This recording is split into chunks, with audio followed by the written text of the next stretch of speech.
All right.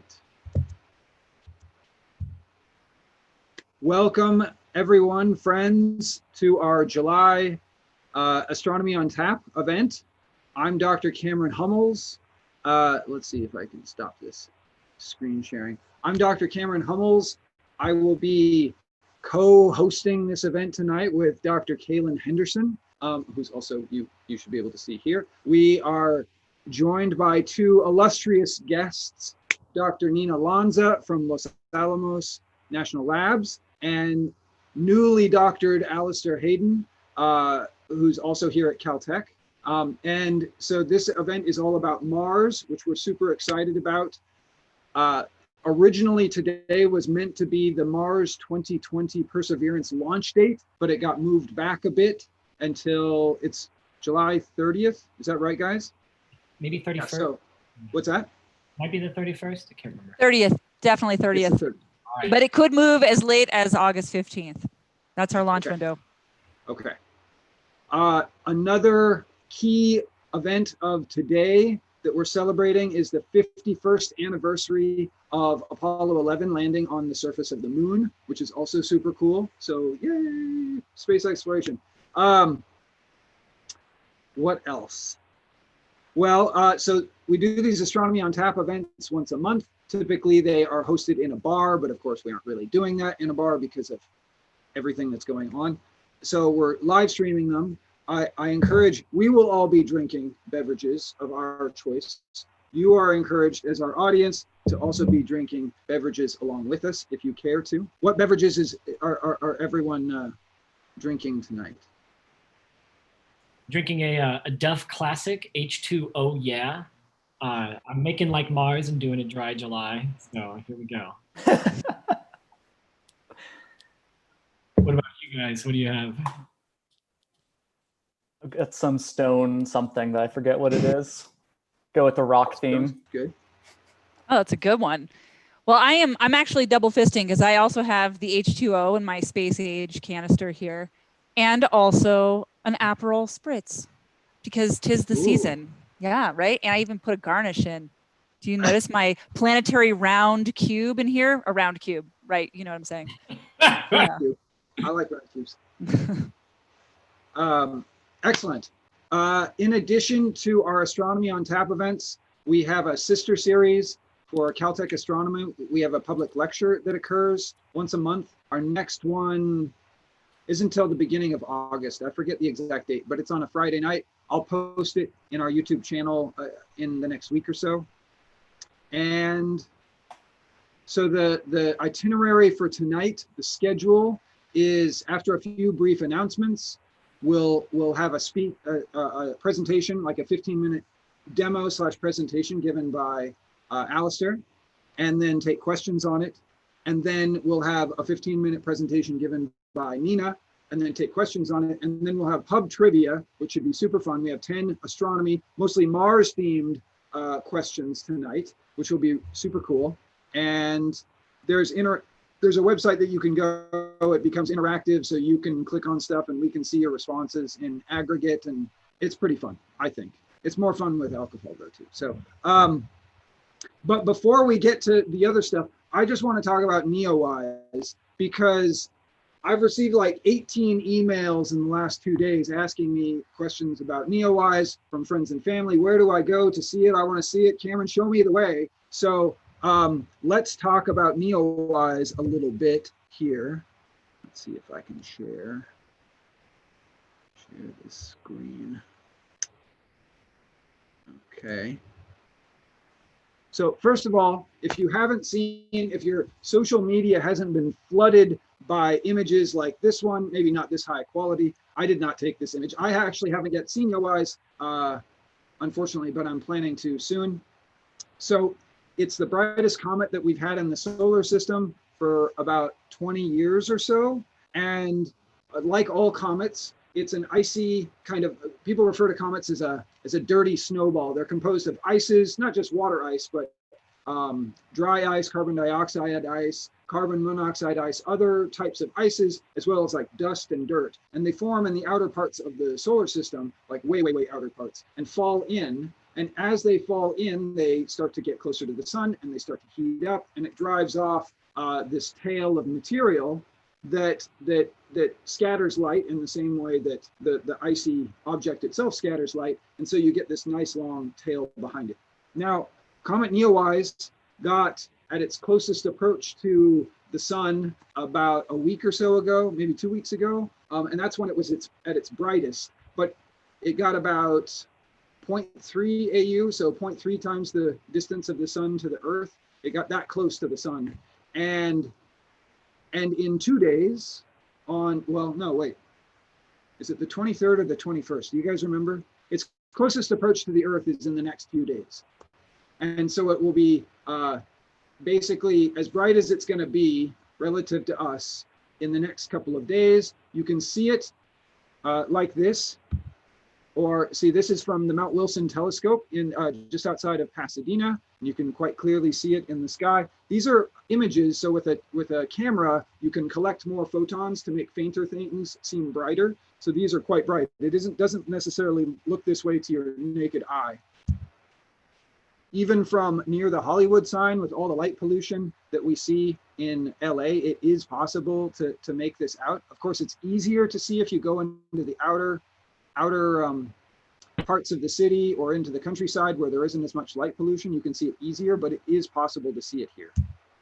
So this was taken by one of the postdocs in the department, Alessandro Schillaci, and this kind of demonstrates, he just used his smartphone to take this image a couple of days ago. And of course, it's very, very faint, but that's because your smartphone doesn't have a big aperture to allow all kinds of photons in. So this is more realistic as to what you'd be able to see with your naked eye. Maybe you could see it. This was taken from San Dimas, so really close to Pasadena, with all the light pollution that we have around. And what you really want to do is you want to get outside, you want to get to as dark a location as possible. If that means going up into the mountains, that's helpful, but you don't necessarily need to do that. And you want to make sure you have your eyes get a chance to adapt to the darkness. So your pupils dilate as much as possible so they can let lots of light in. And that means not looking at your smartphone really with all of its bright lights that are screwing up your eyes. You want to let your eyes adjust, just like you would for a meteor shower.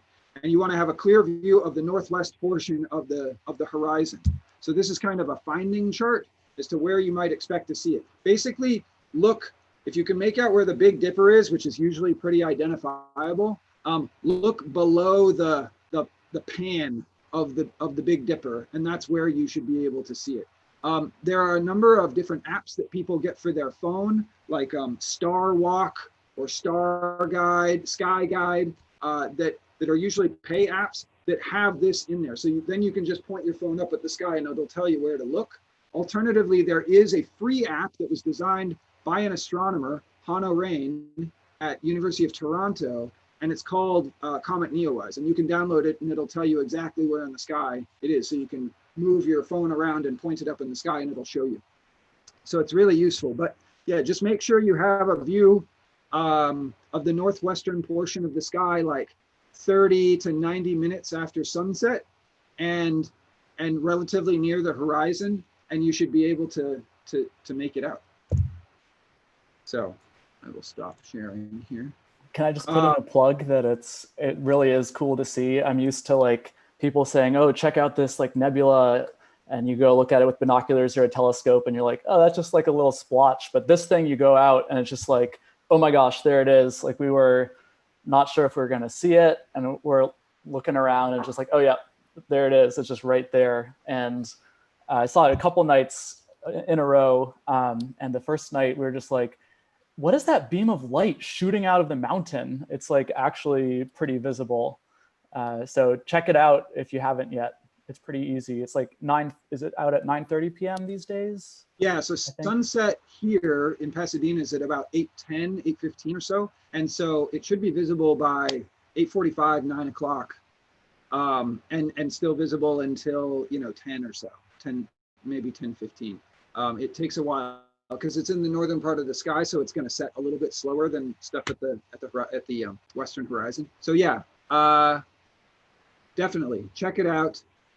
It's cool. It's the brightest thing we've had for a long time. And right now in technical speak, it's around second magnitude. So if that means something to you, then that means something. So, okay, enough NEOWISE for now. Let's get to the good stuff. Kaylin, do you want to take over? Actually, let me, I'm gonna take over and go back to NEOWISE just for a hot second. Oh yeah, do it. All right, there were a couple of images I wanted to show. So let me see. All right, can everybody see that? Yeah. So this is a finding chart. This is very similar to what Cameron was showing. Thanks for the awesome introduction. And as he was mentioning, look toward the northwest, and these dates show the comet relative altitude, so height above the local horizon. And one of the nice things is that as it gets closer to its closest approach, which is on the 23rd of July, so coming up here later this week, it'll be about, I think, 64, 65 million miles away, is that it's actually getting higher above the horizon. And then Cameron showed some really awesome photos taken, and I'm gonna share a couple that are taken from local Caltech astronomers here in NASAdena. So this is an image taken by B.J. Fulton. He's a research scientist who studies exoplanets out here at Caltech. And this is actually roughly approximating what it looked like with your naked eye a couple nights ago. I think this is 3 nights ago. And so he's in the Angeles National Forest, looking northwest, kind of embedded in the San Gabriel Mountains. He's right next to the Big Tuhunga Reservoir, for those of you who know where that is. But then he actually used his fancy camera to take an astrophotograph. So this is a stack of 30 2-second images.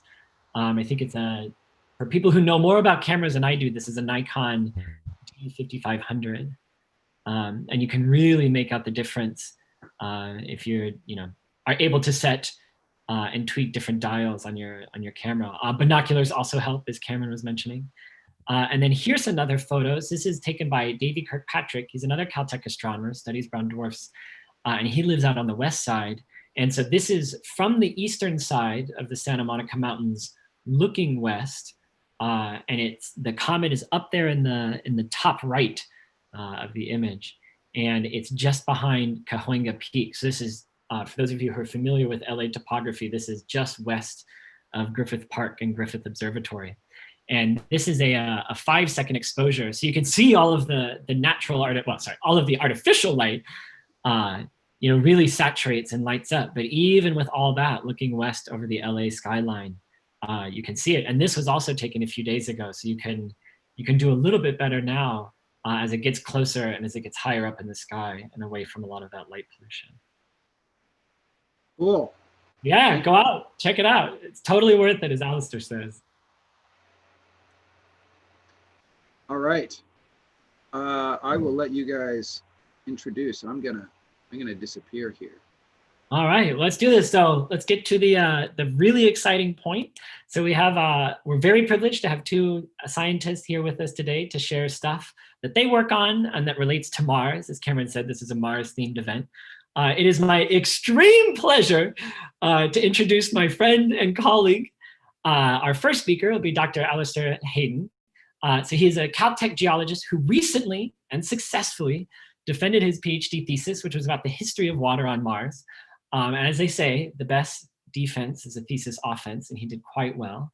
And he says when he's not snooping around landscapes on Earth to learn about similar landscapes on Mars, he enjoys telling anyone who will listen about space exploration in NASAdena. So we are partners in crime in a sense in trying to really build up the sense of community and focusing on education and exploration. And he's going to share a lot of that today in telling us about his recently defended PhD work on Mars. So thank you so much, Alistair. I'm also going to get out of the way here, and feel free to share screen and take it away. Cool, thanks. And thanks, it's exciting. Y'all are the first people to call me doctor. It's a very recent thing. I guess, I don't know if it's really official yet, but I did successfully defend my thesis. And today I'd like to share with everybody a bunch of data that you can access at home. You're sitting at home, you got nothing to do because of COVID, or rather than read the news every 2 seconds, here's some stuff that you can check out. And this is like actual data that I actually use in my research, and it's all publicly available. NASA does a great job of it's taxpayer money going to fund this work, and so everyone should have access to the data. And there's a bunch of projects that have gone into showing this data in a way that that anyone can access it. And so there's a whole bunch of things that I'm just going to jump through real quick. And so the main point is that I just want you to come away with a couple places that you can look at to look at Mars and also look at Earth with real scientific data. And I think the links are in the YouTube description. I haven't checked, but if they're not, we can put them there. So actually, I taught middle school for a while. And one of the things that we learn in that is don't give people things to fidget with. Well, I'm giving you something to fidget with. Here's the URL. You can follow along with what I'm doing if you're interested, or otherwise you can just go check it out after the talk. All right. So what I'm showing you first here is Google Mars. And so this is a map. Everything I'm going to be showing you is maps, which are basically, it's just a way of showing data. And so, your smartphone, you're trying to navigate somewhere, that's a type of data. And this is another type of data. And so what it's showing here is the elevation of Mars.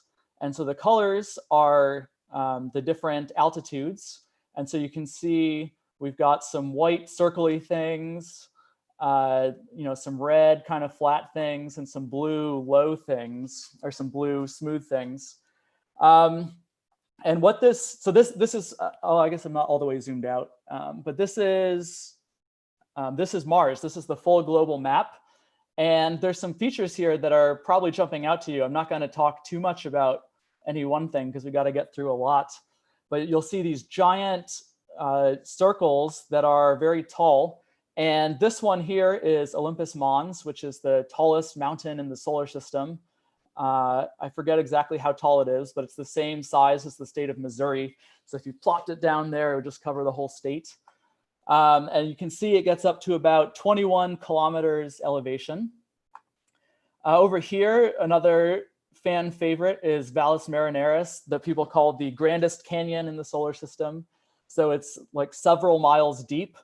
We can figure it out with the color scale. So blue, it's like -5 kilometers at the bottom, and it's red at the top, so about 4 kilometers, so 9 kilometers deep. This thing's really deep. There's a whole lot we could talk about here. Probably the most relevant one to the upcoming Mars mission, and actually a lot of the Mars missions. So the public has asked NASA to look for evidence that there could have been life on other planets or outside of Earth. And one of the things that NASA focuses on is evidence of liquid water. And so just looking here, you can see these sinuous channels that look like they've been carved by actually large floods. And that is what we think they were caused by. So if anyone's ever been to the Pacific Northwest, the channeled scablands up there look a lot like this. Anyways, there's lots to talk about. Some people think that there used to be an ocean up here in this large low-lying area. That's a very spicy topic in Mars science, which is kind of fun. All right, so then in this interface, there's some other data sets you can access. So there's the visible imagery. So you can see different, we call it tones. So there's light toned areas and dark toned areas. And that has it's related somewhat to the minerals and elements that are available there. And there's also infrared data. And again, you can see Mars looks different when you look at it with different light. And again, there's all sorts of stories that can be told from this data. But as you see maps that are about any Mars missions, Mars scientists love using this elevation map as the background. So you'll probably see this as you read press releases over the coming days. All right. Oh, the other thing I wanted to show you is that there's a lot of interesting data here. So Google has gone, and you can see where each of the different missions that has gone to Mars is. You can just click on it and read something about the mission, and you can just see what countries sent them and the names and whether they're operational or not. And then obviously there's these other landforms you can check out if you're stoked about mountains, like check out some of the cool mountains or craters, all sorts of things. Okay, the next thing I want to jump over to is another software that I actually legitimately use in my day-to-day research. So this is the desktop version of what I just showed you. This is called Google Earth. It's Google Earth Pro. It's called Pro because they made it fancy. It's still free. You're welcome to download it and check things out. And so I'll just give you a quick tour. It's pretty easy to, just click around and look at something you're interested in. So we can, use the scroll wheel and just zoom in. We can check out what LA looks like from space. But I'm here to talk to you about Mars. And most people who even know about Google Earth don't know that you can go to this button up here and you can check out, they have a sky one, a Mars one, and a moon one. But we're going to go look at Mars. And it'll take a second to load the data. So same thing, here we are looking at Mars. And there's so much in this program that I could show you. I'll try and keep it simple just to give you the general tour. But you can save locations that you're looking at. So these are like some of the things that I've been poking around on when I'm trying to figure out where to go in the field. So I'm a geologist and mostly I go random places on Earth and figure out, well, they're not random, they're carefully chosen, but very different places on Earth to figure out both how Earth works and then how Mars works. But then what we actually are interested in here, this doesn't look very nice right now. We can come down here in layers and we'll just come back to that terrain model. So this is that same map that we just saw with the elevation. And I find this much easier to steer around. And so here's that blue part, that low-lying thing that might be an ocean. Here's an ice cap. Mars has ice caps just like Earth does. And now what I want to do, I guess probably we can just use the search function. It's a Google product after all. And the place where the next rover, the Perseverance rover, is going to land is called Jezero Crater, also pronounced Jezero, but apparently it's named for, I think, a town in Serbia that I think is named for a lake. And I guess that's some local language for lake or delta. I don't quite remember, but I've been told Jezero is the correct pronunciation. All right, so we can just zoom in on that. And so here we are where the rover is going to land in, well, it's launching next week and it'll land like 6 months later. And we still have our terrain map on, which is actually low resolution. So now we want to go to a different one. So CTX is a camera at Mars, and it's taken images of like 99% of Mars's surface at something like 10 meters per pixel. So very good resolution, better resolution than we have for a lot of Earth actually, which is pretty funny. And I'm just going to get rid of some of these stamps. So this circle is roughly where we're going to try and land the rover. And so it's, people have all these analogies of like getting a hole-in-one from, I don't even know what the analogy is, like thousands of miles away or something. But the reason that we want to land here inside this Jezero crater is there's this funky looking structure right here, which I don't know if you've looked at a lot of pictures of Earth, but this to me looks a lot like a delta. The most famous one would probably be the Mississippi Delta that makes up the weird shape of Louisiana. And you can see on this that there's a channel here and some other channels, just like a delta has. Now, the weird thing about this delta, and let's see if it's in here. So a cool thing about Google Earth is it has the 3D model built in. And so you can kind of see we're inside the crater, and here's the rim of the crater. I think the resolution of the 3D model isn't that high, but actually you should be able to see this delta standing up. So it's not, it's kind of weird. It's what we call inverted topography. And that's what my thesis is about. We can chat a lot more about that if people are interested.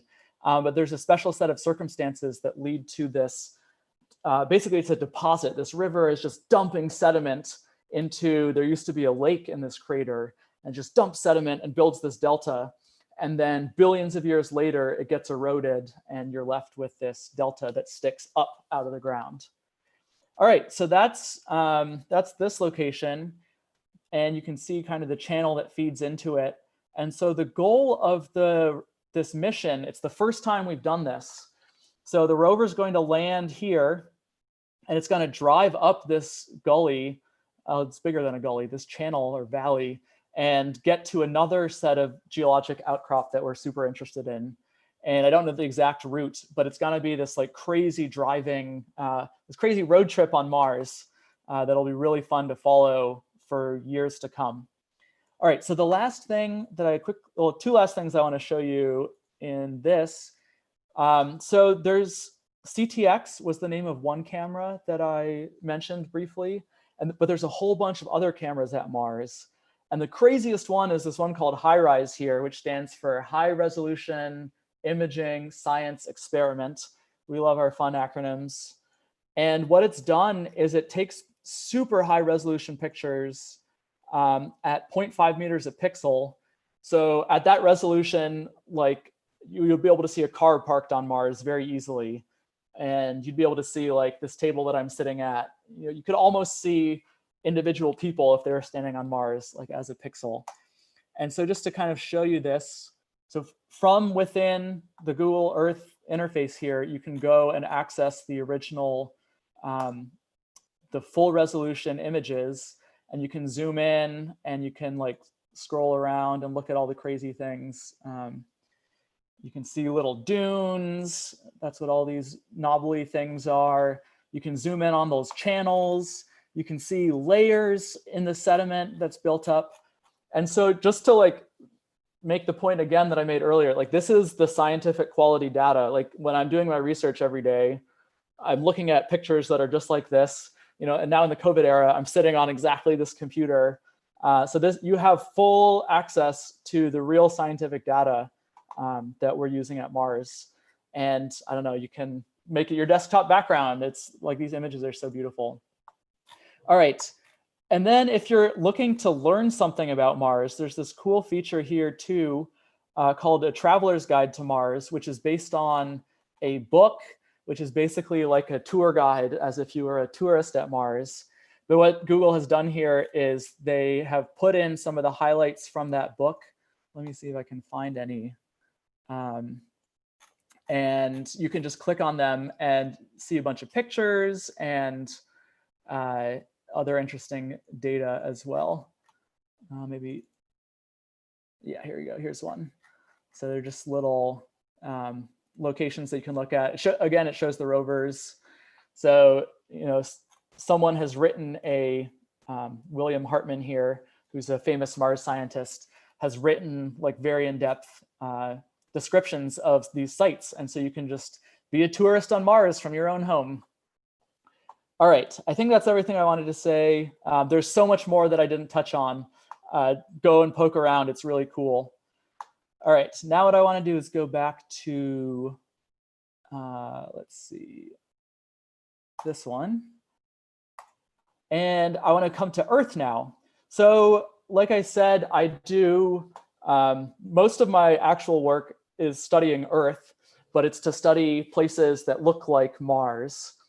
And so I want to show you another really cool Earth data set.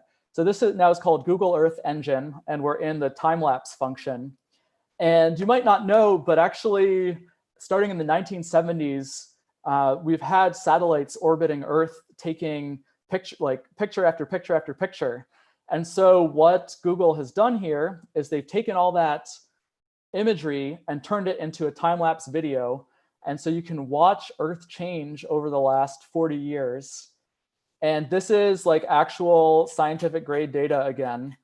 And it's I don't know, it's really cool to look at some of the things they've got. So I'm zooming in here on, this is the Mississippi River Delta, like I just talked about, but there's some cute little deltas that are changing way faster nearby.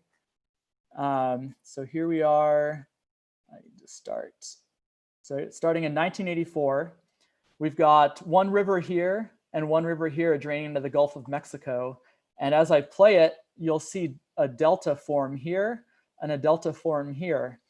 And this is from those rivers just dumping sediments into the ocean there.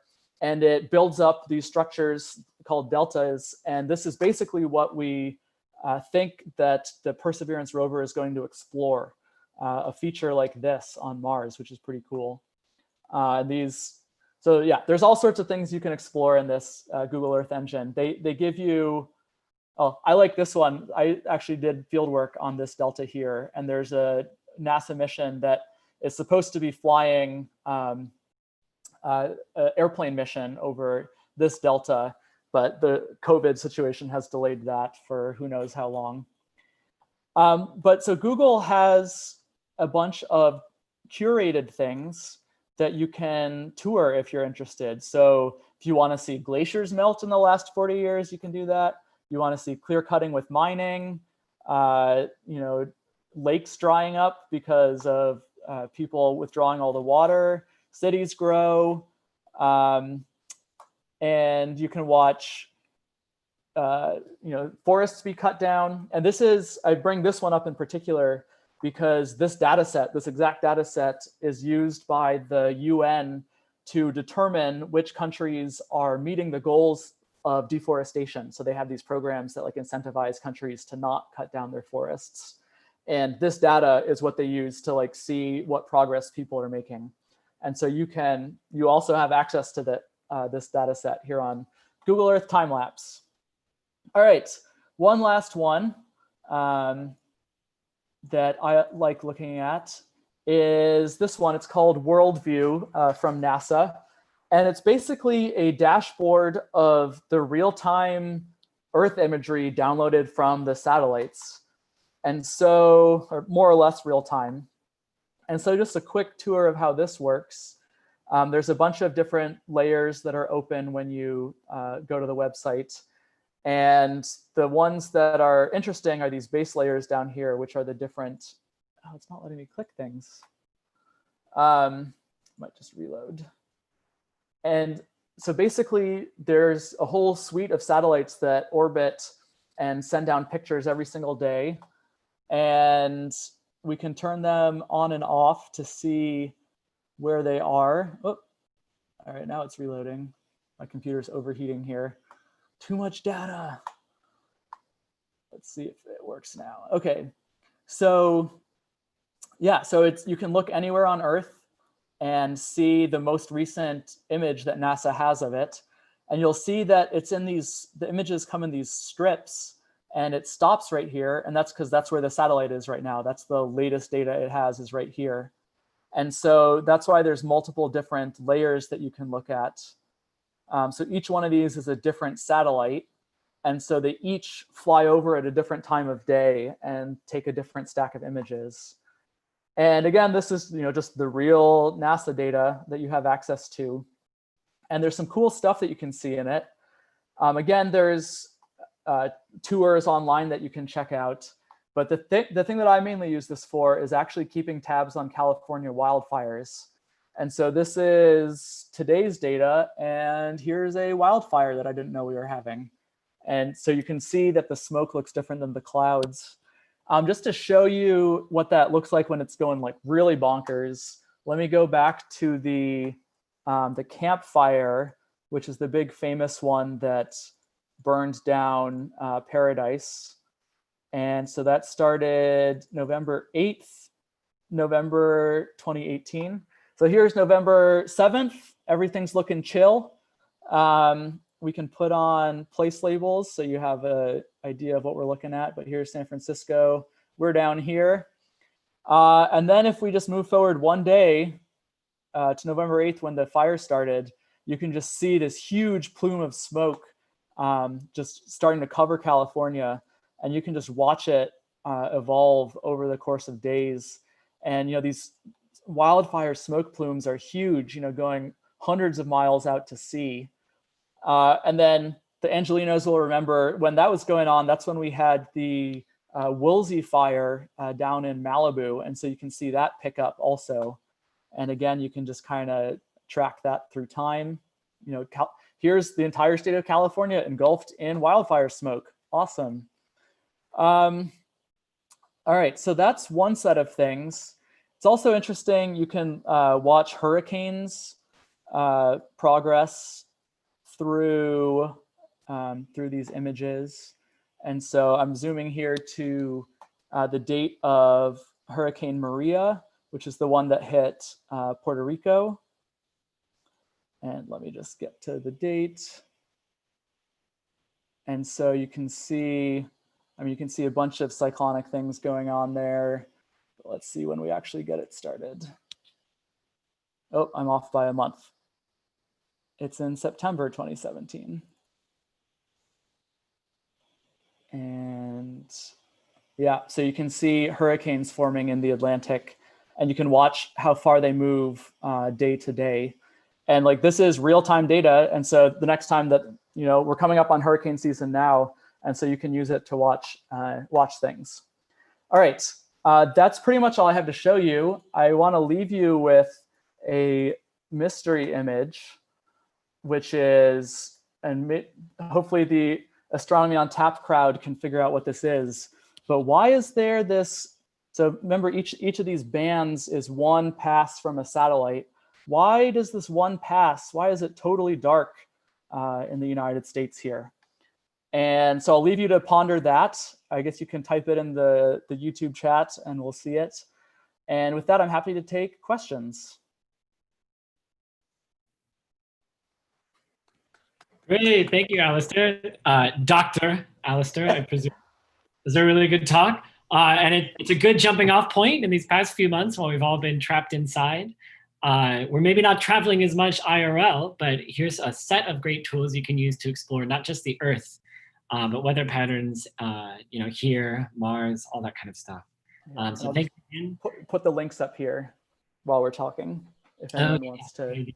And as a reminder to everybody, I think somebody asked us in the chat, the links are also written at the bottom of the description on the YouTube page. So you can find out how to access all of the resources that Alistair was talking about there as well. Thanks again. Okay, Yeah, we've got a bunch of questions in the chat. Awesome. So, we'll kind of tick them off. So Sang S says, congratulations on the PhD, good stuff. And they ask, what is the coolest landscape image you've seen on Mars and why is it the coolest? Ooh, I think the coolest ones to me, so my training is as a river geologist, basically. And so I'm applying that to study Mars. And so it's just like gobsmacking to me when I see these pictures of things that just look like Earth. Like these deltas are just like kind of mind-boggling. You know, right now Mars is pretty cold and dry, and so it's just this remnant of this other era. I'll see if it might be hard for me to pull up something live right now, but basically, pull up Eberswald. Eberswald is a good one. Yeah, that's a good point. There's so there's another famous delta that just has like nuts sedimentary layers. And when people saw it, they're just like, oh my gosh, there had to have been rivers flowing, because for a while it wasn't 100% clear. So while you're looking, we have a bunch of answers in the chat for your question. So again, the question was, Alistair was showing a 2D map from above of the Earth, and there was a dark band. It was running roughly kind of southwest to northeast central US. And Alistair's question was, what is the cause for the band? And throwing it out to the Astro on Tap crowd, Brian Federa, a longtime member and trivia aficionado, he says eclipse. Laura May Abram also says eclipse. Eric Aguilar says the moon. He also says the moon. Yeah, it was the eclipse. So that was the Earth was dark at that point, which is just, I don't know, it's wild to me. We were here looking up and there's satellites at the same time looking down and taking a picture of what the Earth looked like at that point.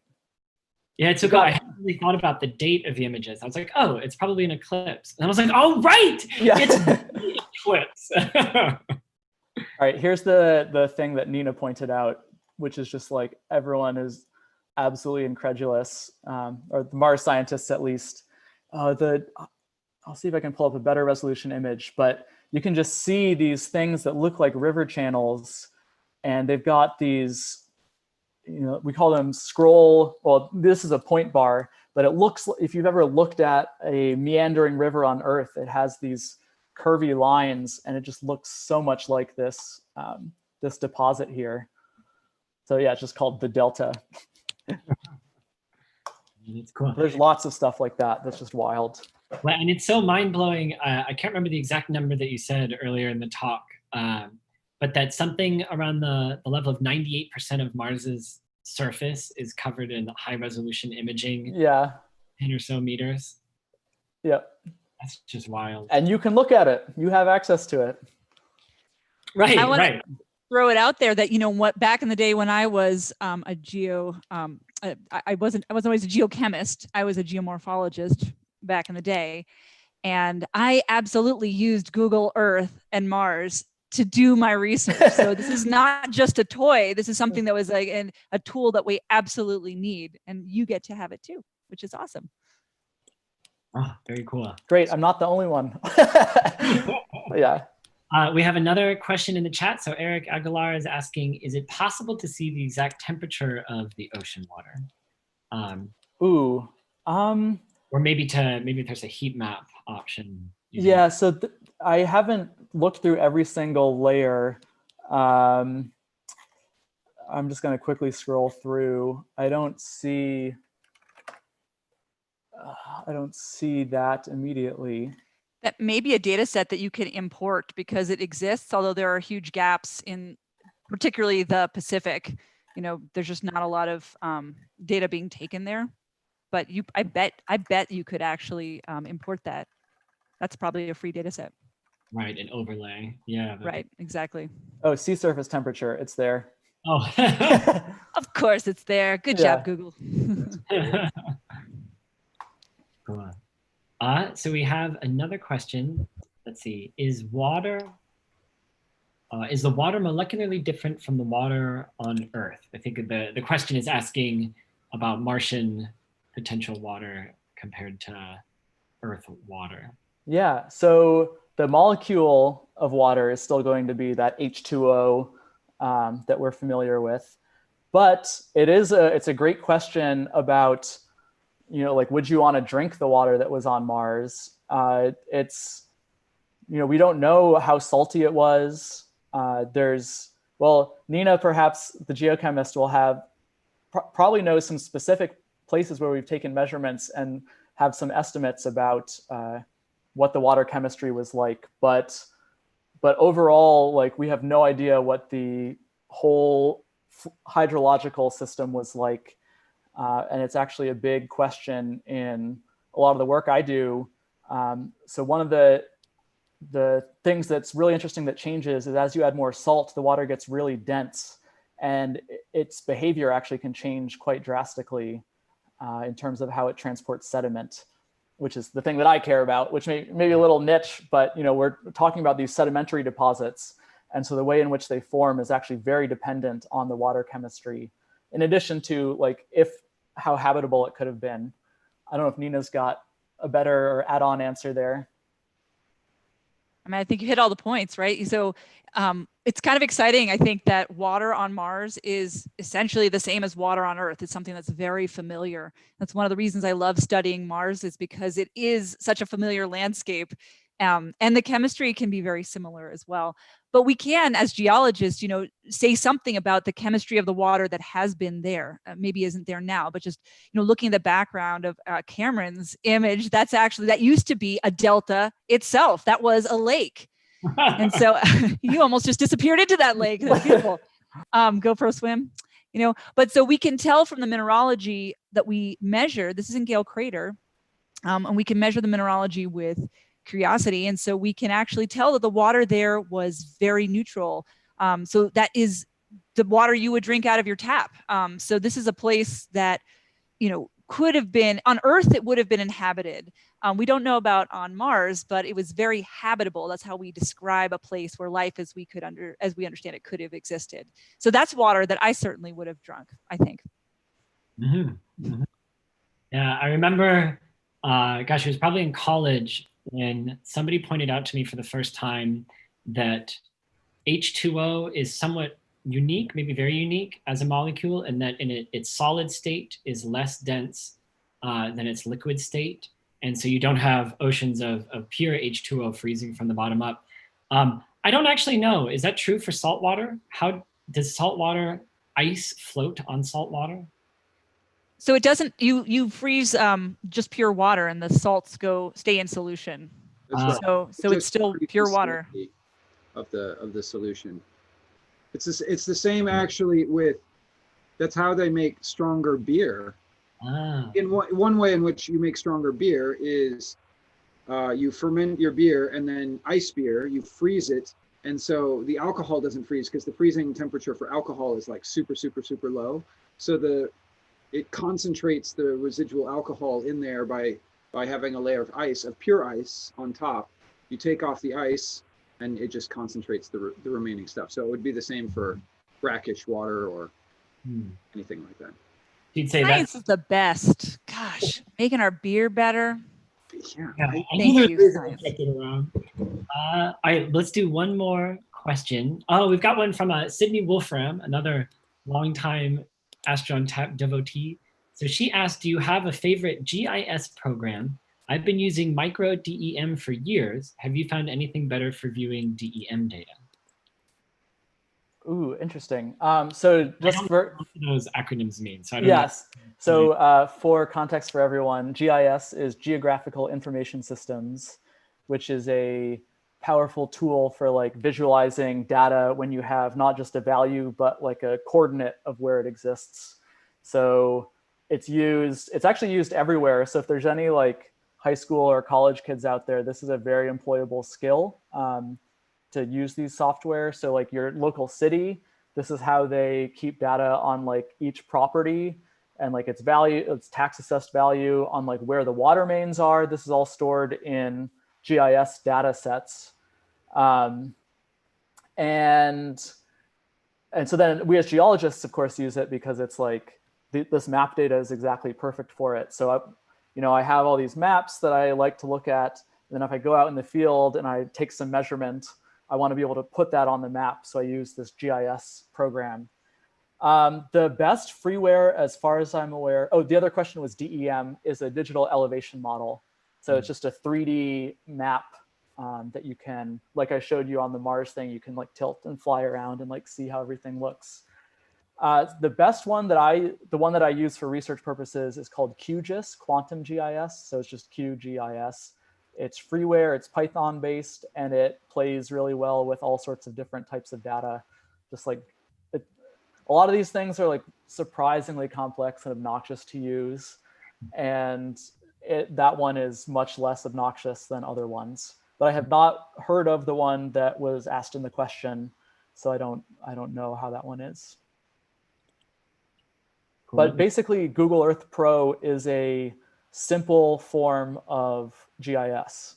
So that program does everything that you would want a simple program to do. And it can actually handle a lot of different file types. Well, one of the things I learned the hard way is that when you project Mars data onto the Earth's shape, you can't make measurements that are accurate because the Earth is larger than Mars. So I learned that the hard way when I got some crazy measurements on some of those images. Yeah. Cool. Well, thank you again, Alistair. Great talk. Really interesting stuff.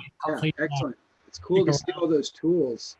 I'll have to play around with those over the next few days. Yeah. If you pick just one, Google Earth Pro, get it. It's so powerful and awesome. Awesome. Okay. I get to introduce our next speaker, Dr. Nina Lanza. So her formal introduction is that she's the team lead for space and planetary exploration at Los Alamos National Laboratory in New Mexico. She's on the ChemCam and SuperCam teams on the Curiosity and the new Mars2020 Perseverance rover missions. And her research focuses on identifying biosignatures on Mars using rover payload instruments. And she's currently living her childhood dream of working on a spaceship. Nina and I met a long time ago when we were both master's students at Wesleyan University. And she's awesome. She's doing super cool science. And I think of all the people I know, she's the most likely.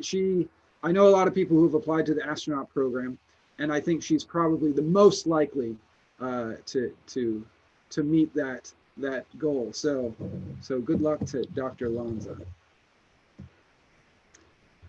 Do you want to share your screen and your Sure. Well, I certainly hope that people wouldn't mind being trapped in a small space with me for too long, but I do warn you all that I get very exuberant, so you'll see. I'm very excited to talk to you guys about the next Mars mission. So it's going to take me a second because I think sometimes when I share my screen, things get a little wonky.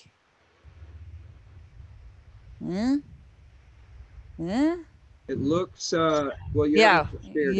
There we go. Okay, hold on. We're gonna fix it. Yeah. So you're showing, you need. Yeah, there we go. There we go. We're just gonna. Okay, here we go. All right, good. I think we made it. Good. So Alistair showed some really beautiful satellite images. So I'm going to take it a little bit smaller scale, and we're going to see some pictures here from the ground. And here's one that I absolutely love. So this is from the Curiosity rover, which is in Gale Crater. And this was taken on Sol 2641. So that's 2,641 Mars days into the mission. That is equivalent to our January 10th. And you can see where we were heading. We're driving up this enormous mountain called Mount Sharp, and it's the size of Kilimanjaro. So that's over 19,000 feet tall. And so it's a really imposing, beautiful view. And so we're headed this way. We're actually a little bit higher than where this image was taken. This is sort of an image of where we are now. But I just wanted to give you a flavor. This is the kind of image that we're going to be getting from the next rover that we're sending, the Perseverance rover. And we are going to launch this month. It's really exciting.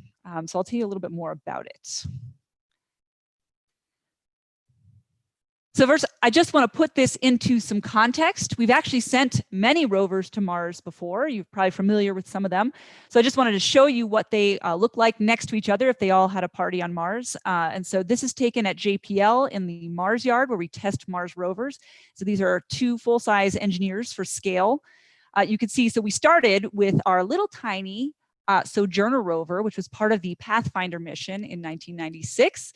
This was really a technology demonstration just to say, hey, we can put something that has wheels and drive around on Mars. It was always tethered to its base, but it showed that we could do this. And so then in 2003, we sent the twin rovers, Spirit and Opportunity. We're only seeing one here. But there were 2 of them, and they were sent to 2 different places on Mars. And they were just an incredible leap for Mars science because we learned so much from having these really incredible tools on the surface. And we got so many images. I just remember thinking, this looks just like Earth in so many ways. And then finally, we have this big rover over here. This is the Curiosity rover mock-up. So Curiosity is the Mars Science Laboratory, and we called it that just because it's had so many instruments that it's like sending a mini lab to the surface of Mars. And so this rover is still operating right now on Mars, which is super exciting. But we don't rest on our laurels, so we are sending another twin rover to Curiosity. It's called Perseverance. And so that is set to launch, as I said before, this month. And it's going to look very similar. It's going to have the same chassis as Curiosity, but have a different instrument payload. So the goals of this mission is going to really build on what we've learned from Curiosity. So we're going to have the same, again, chassis and the same landing mechanism, but we're going to have a different instrument payload to try to answer some different questions. So this is sort of the 4 big things that we're looking for with this mission. The first is that we're going to continue to look for habitability. So those are environments in which life as we know it could exist. So this is microbial life. So we're thinking, places where there's water, places where there are nutrients, just things that life could use. And we've already determined through many Mars missions that much of Mars was absolutely habitable, but it's always good to reassess that at your current landing location.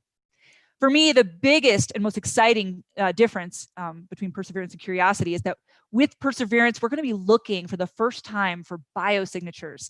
So these are signs of possible past microbial life. So this could be chemistry, these could be shapes. You know, a dinosaur fossil is a biosignature. I don't anticipate that we'll see that, but there's all kinds of things that we could see. This is the first time that NASA has ever tried to find biosignatures on another planet. And so this is really exciting because, you know, that's a hard thing to prove, but I think it's really worth asking the question because we know that Mars was a habitable planet, but was it ever inhabited? So this mission is going to try to answer that question, or at least get closer. We're also going to be doing sample caching. So that means we're going to take samples, put them in little packages, and then we're going to eventually, in a future mission, return them to Earth. And so you may not be aware of this, but we do not have any samples that we've returned from Mars. With all of the missions that we've sent, we've never taken a sample and brought it back to our laboratories. And so this is going to really expand what we can say about these Mars rocks. You know, our rovers have incredible payloads on them.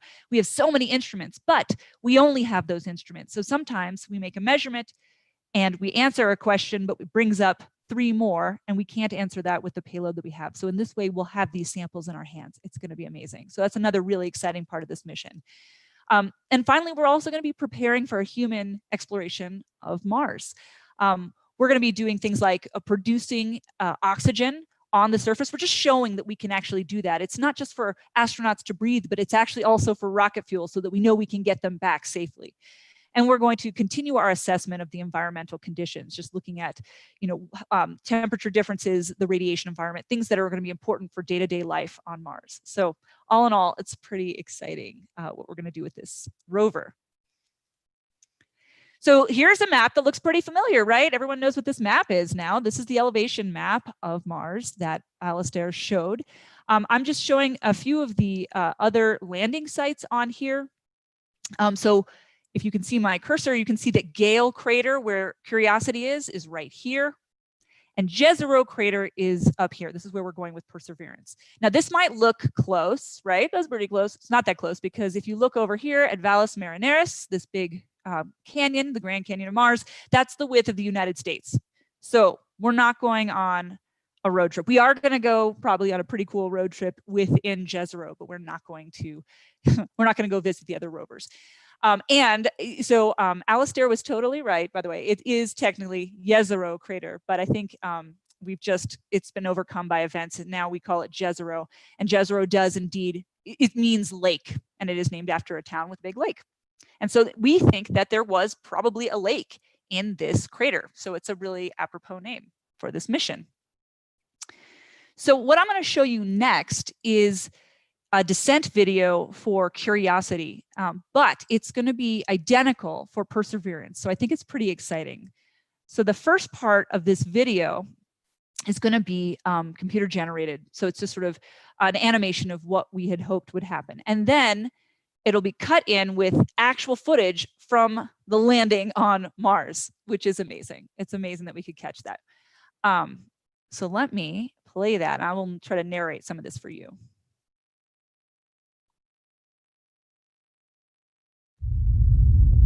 Here we go. Okay, we just launched from Florida. We didn't blow up on the pad. It was totally exciting that we did not blow up. So here we are. Okay, we launched. Now, fast forward 8.5 months. We made it to Mars. Yay. Okay, so we're going to land. So what you can see here is that there are these little jets kind of shooting out. It's actually steering the spacecraft. This was the first time that we had a steered spacecraft landing on Mars. Other spacecraft have landed ballistically. They just fell down, right? You might remember those balloons. This is steered. Okay, so now we have this parachute that's going to slow us down, right? But there's not that much atmosphere on Mars. This is where things get crazy. The video is going to start in the next segment. Okay, so this is called the sky crane. So the way this is going to work is it's going to use retro rockets to slowly lower the rover down onto the surface of Mars, very, very gently, right? then it was going to disconnect the cable and then go off to crash, not on top of the rover. Fingers crossed, right? But of course, we couldn't test this on Earth, so hopefully it was going to work. So now you're going to hear the entry, descent, landing. We are decelerating. Talking. So here they are talking off the back shell. So you can see the surface of Mars. It's pretty far up still. Dynamics phase. Come back again with risk mode dynamics. Risk mode is nominal. So we're still heading down. You see the back shell is pretty far. So now we're getting closer here. Remember that this was a 7-minute delay between when the rover saw this and when we actually saw the telemetry to know that it was okay. So they put together for this video, but we didn't know for 7 minutes whether or not our rover had actually landed. So you can see as it's getting closer to the surface, it's going to kick up a bunch of dust. Because Mars is really dusty, and that's what those retro rockets are doing, blowing up a lot of dust. Altitude error 5.9 meters. Okay, they're 5.9 meters up. That's pretty close. We're coming in ready for skycrane. As you can see, it's going to get pretty dark because there's a lot of dust. Down to 10 meters per second. 40 meters altitude. So there's a wheel on the upper left. So good. We unfolded. We're not a lander. We're a rover. Skycrane has started. That's always a good sign. So it's getting closer and closer. About 0.75 so meters per second. as the dust will clear, you're going to start seeing, look in the center of the image strong. for some pebbles. This is spoiler alert. We totally Tango Delta nominal. Yeah. So there's the first image from Mars. Is this beautiful flat pebbly area. Brim you stable. Brim you stable. UHF is good. Yeah. So once we realized that we were landed, everything was fine. So everyone was asking me, they're like, where were you in this picture? And I was in this same building, but I was in the basement because scientists are less photogenic, but we were also cheering and very excited. So that was on August 5th, 2012. And that was around 11 p.m. California time. So we actually had to get to work because our rover had landed. So from that time onward, for the next 3 months, we lived on Mars time, which is a challenge. I'd be happy to talk about that. Yeah, but so we did it. And so that was almost 8 years ago now. And we've had a great mission and we're still going. But so this Curiosity descent video is going to hopefully be exactly how Perseverance will land as well. Now we've tried it once, we know it works, so we feel pretty confident that we can do it again. So here's another view of Jezero crater. We already saw this, Alistair showed us some of this. This has been colorized with a mineral map from another orbiting spacecraft. But this is just showing a little bit, where we're gonna land. So landing zone is the lower right. And then we're going to tool up to this delta to see what's going on there. And so I've sort of put some information here about this landing site. So there are things that we know with a lot of certainty, and then there are things we know with less certainty. So we know that the age of this crater, we know it pretty well. It's similar to Gale. So Gale crater is where Curiosity is. We know there was a lake there. Now we're going to another crater that we also think had a lake around the same time. And so this can help us understand what were lakes like on Mars during this time. Are there similarities and are there differences and why? So but it's pretty well known that they're similar in age.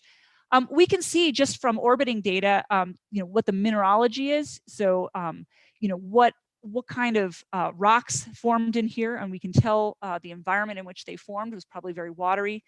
And we can tell also from morphology, these shapes, these landforms, that this was probably a really wet place. This delta is kind of a dead giveaway here. This probably had a lot of water here. So knowing what we do about deltas from Earth, deltas, we talk about Mississippi mud, right? It's very fine grained. This is a perfect place in which to preserve organic materials, so signs of life. So this is a great place in which to look for biosignatures.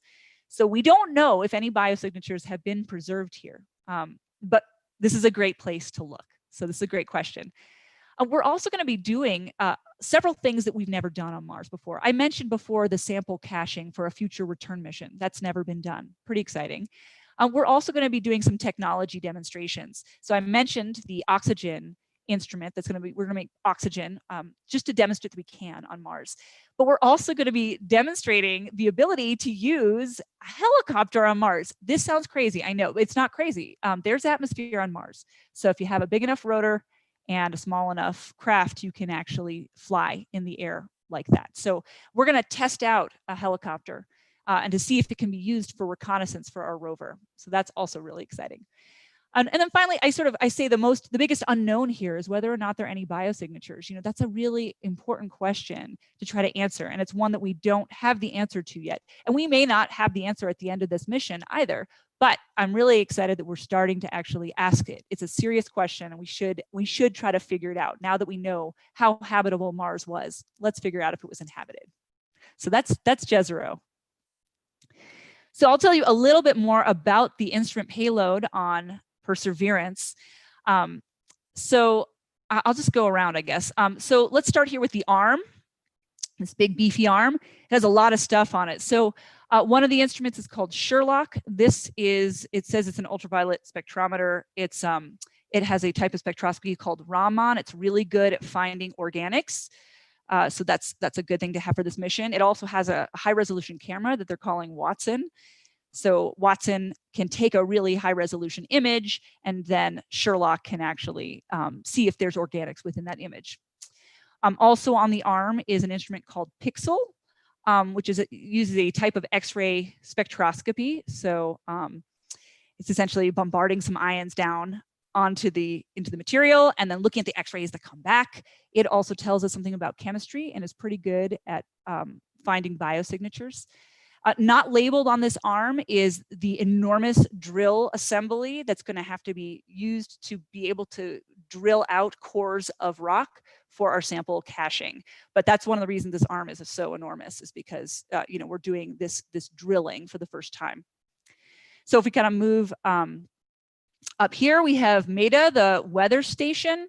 So you can see that there are these masts here. These are actually to determine wind direction. So it'll take basic weather information. So that's going to be wind, speed, direction, temperature. And so we can get basic environmental conditions. So that's a really important data to have, both on Earth, but also on Mars if we want to send people there. I'm going to save this one for last. This is my favorite. So down here we have the MOXIE instrument. This is the instrument that's going to be doing the oxygen production. So again, this is something, you know, it may not seem like a big deal because we can do this in the laboratory on Earth, but can we do it on Mars after we have launched and then landed, shaking up all your stuff, you know, and had it in space for 9 months? That's a pretty hard environment for our instruments. So this is going to show that we can have robust enough technology that can actually do that. So that'll be exciting. So back here, there is an instrument called RIMFAX, which is going to be subsurface radar. So that can tell us something about the nature of the subsurface without us actually having to dig a hole. You can see the differences between different rock types, and in particular, you can detect ground ice. So this is going to be a really good instrument for helping us to understand the structure of Jezero beyond just the 2D surface. It's actually going to give us a view in the subsurface. Up here, we have the Mastcam Z cameras. So Mastcam was an instrument that is also on Curiosity. So it gives actually 2 cameras that takes beautiful high resolution images of the surface, and they're in stereo. And these will now have a zoom capability. I mean, this is amazing, right? You could like zoom in on something that you want to see in more detail, which we couldn't do with the previous generation of Mastcam. So it's a pretty cool capability. And then finally, my personal favorite, because I'm on this instrument team, this is the SuperCam instrument. So they're summarized here as a laser micro imager, right? But one of the major things that we can do with this instrument is to vaporize little bits of rock to find out what their composition is. So we have a rock vaporizing laser on a spaceship. That is my job. I love my job. So when I say that I am vaporizing rocks on Mars with a laser, you know, it's hard. People are like, oh, like, I think I get it. Like, it's like this, right? This is totally what you're doing. And I will say, yes, that is what we're doing, but at a much smaller scale. So imagine this, but like a millimeter in diameter. Still awesome, but much smaller. So this is just a little overview of what our instrument does. We do a lot of different things. First, I just want to point out that we're actually a collaboration between 3 different countries. So it's led by our team in the United States, but we have French and Spanish colleagues. which is really wonderful. It just really makes it our team. We are one of the biggest teams on this mission. And so we have a lot of great ideas and a lot of different approaches, which are wonderful.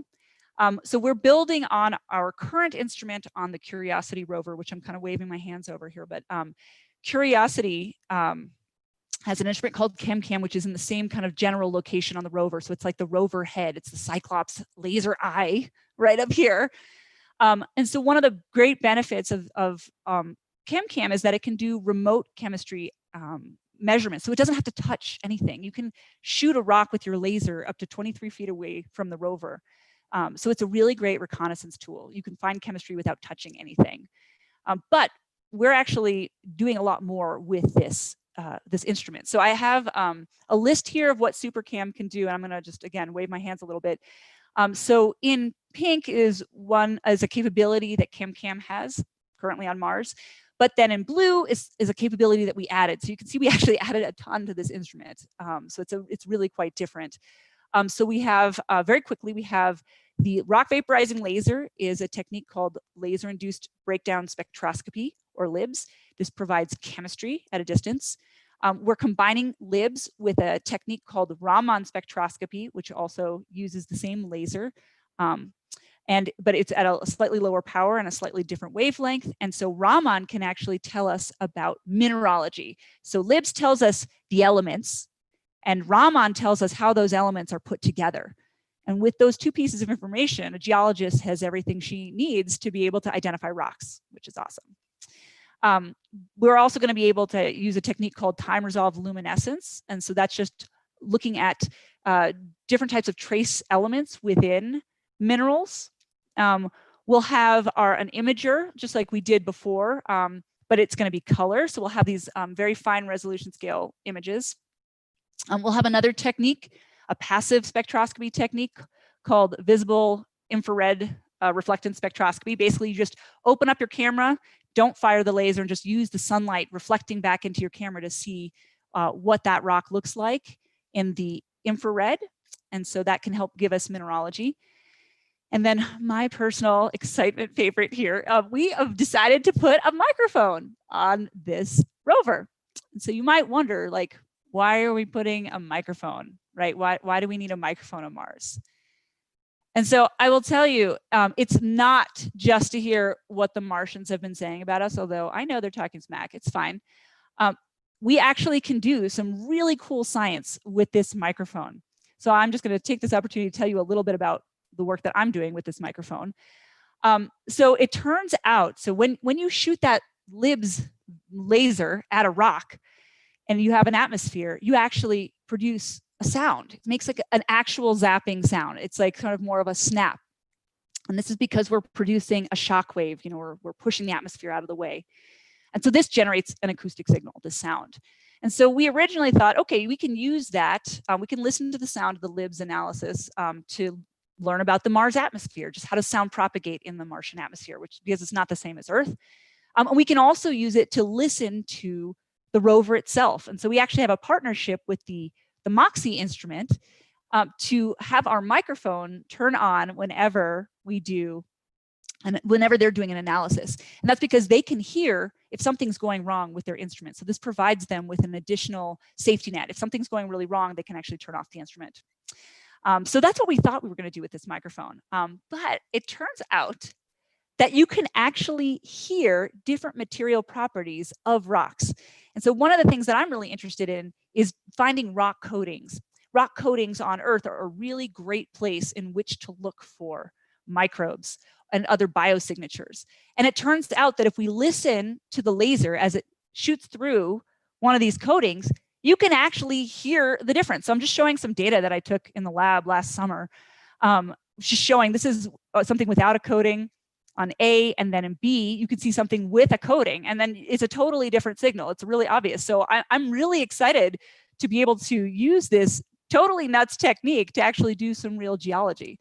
So this is work that's ongoing, hot off the presses. We haven't even published a paper yet. Don't scoop me, people. It's really good though. It's exciting. So I'm looking forward to continuing this work and to try to see if we can figure out if there are actually rock coatings on Mars, which I think there are. So just A little bit more just about the other great capabilities we have. So I think I mentioned this helicopter. It's been named Ingenuity.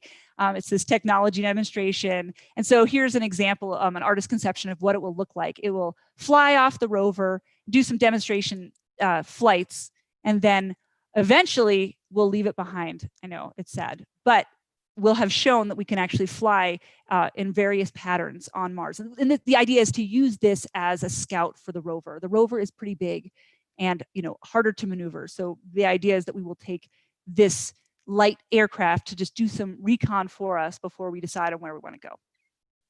So that's exciting. Okay, so finally, what I want to end with is just talking about this really exciting sample caching for Mars sample return. So one of the main things that we're trying to do here is to use our drill here in figure 1.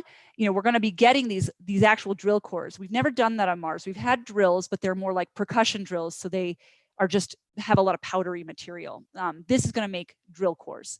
They're not very big. They're about the size of a pencil. As you can see in number 2, they've got these little cores. They're going to go into these little canisters, and then they can be put into this bigger cache, which is located on the front of the rover.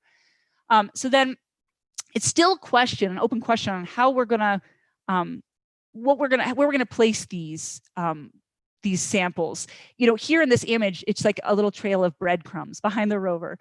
You might wonder, well, why don't we keep them all and then send them all back? And the idea is that if we can only get a few samples, like we want to make sure we get at least one sample back from Mars. We don't want to go all the way there and then not be able to get our samples because we've placed it in some ungrabbable configuration by accident. So it's not totally clear if we're going to put a little trail of breadcrumbs behind us, if we're going to take some and then have this little a depot. You can sort of see this here where we can have little places where we can leave it, right? So the rover can go to these different places and leave these tubes.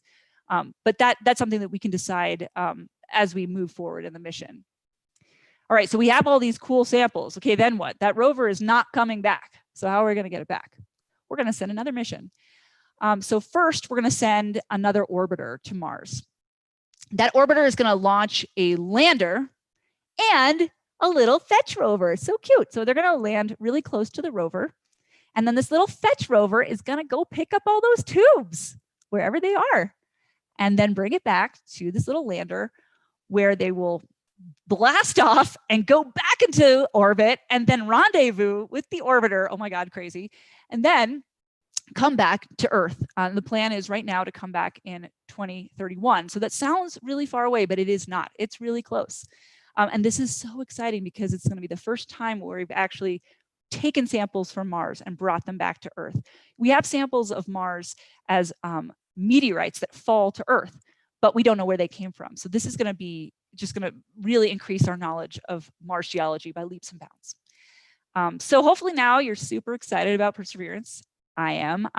We are launching really soon, July 30th, fingers crossed, from Florida. Unfortunately, I won't be there. I was hoping to see her off, but the internet is great here at my house, so I will be streaming it, hopefully with the rest of you. And I hope everything goes really well. So yeah, stay tuned. Hooray! That was awesome. Uh-oh. Right. Oh, sorry. I'm being crazy. No, that was super cool. That helicopter is crazy.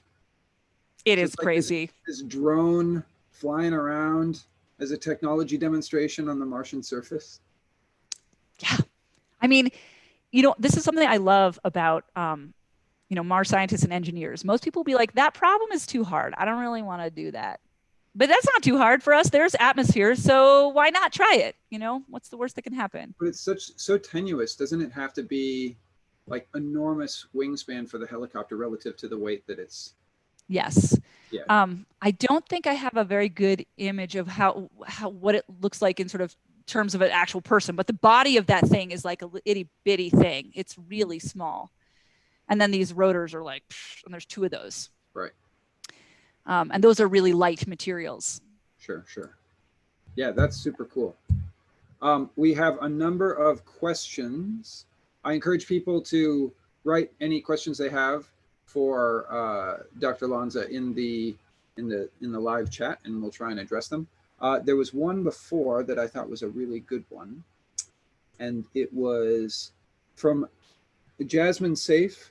Can't we perform the same science on Mars meteorites instead of bringing back a sample? Well, I see somebody came to last month's talk. My colleague Arya Udry did talk a lot about meteorites. So meteorites are amazing, right? They are actually samples of Mars that we have on Earth that fell to us. We didn't have to go anywhere. They came right to us. The only problem with them is that we don't know where they came from. And so for geologists, that's a really big problem. You know, this happens to me all the time.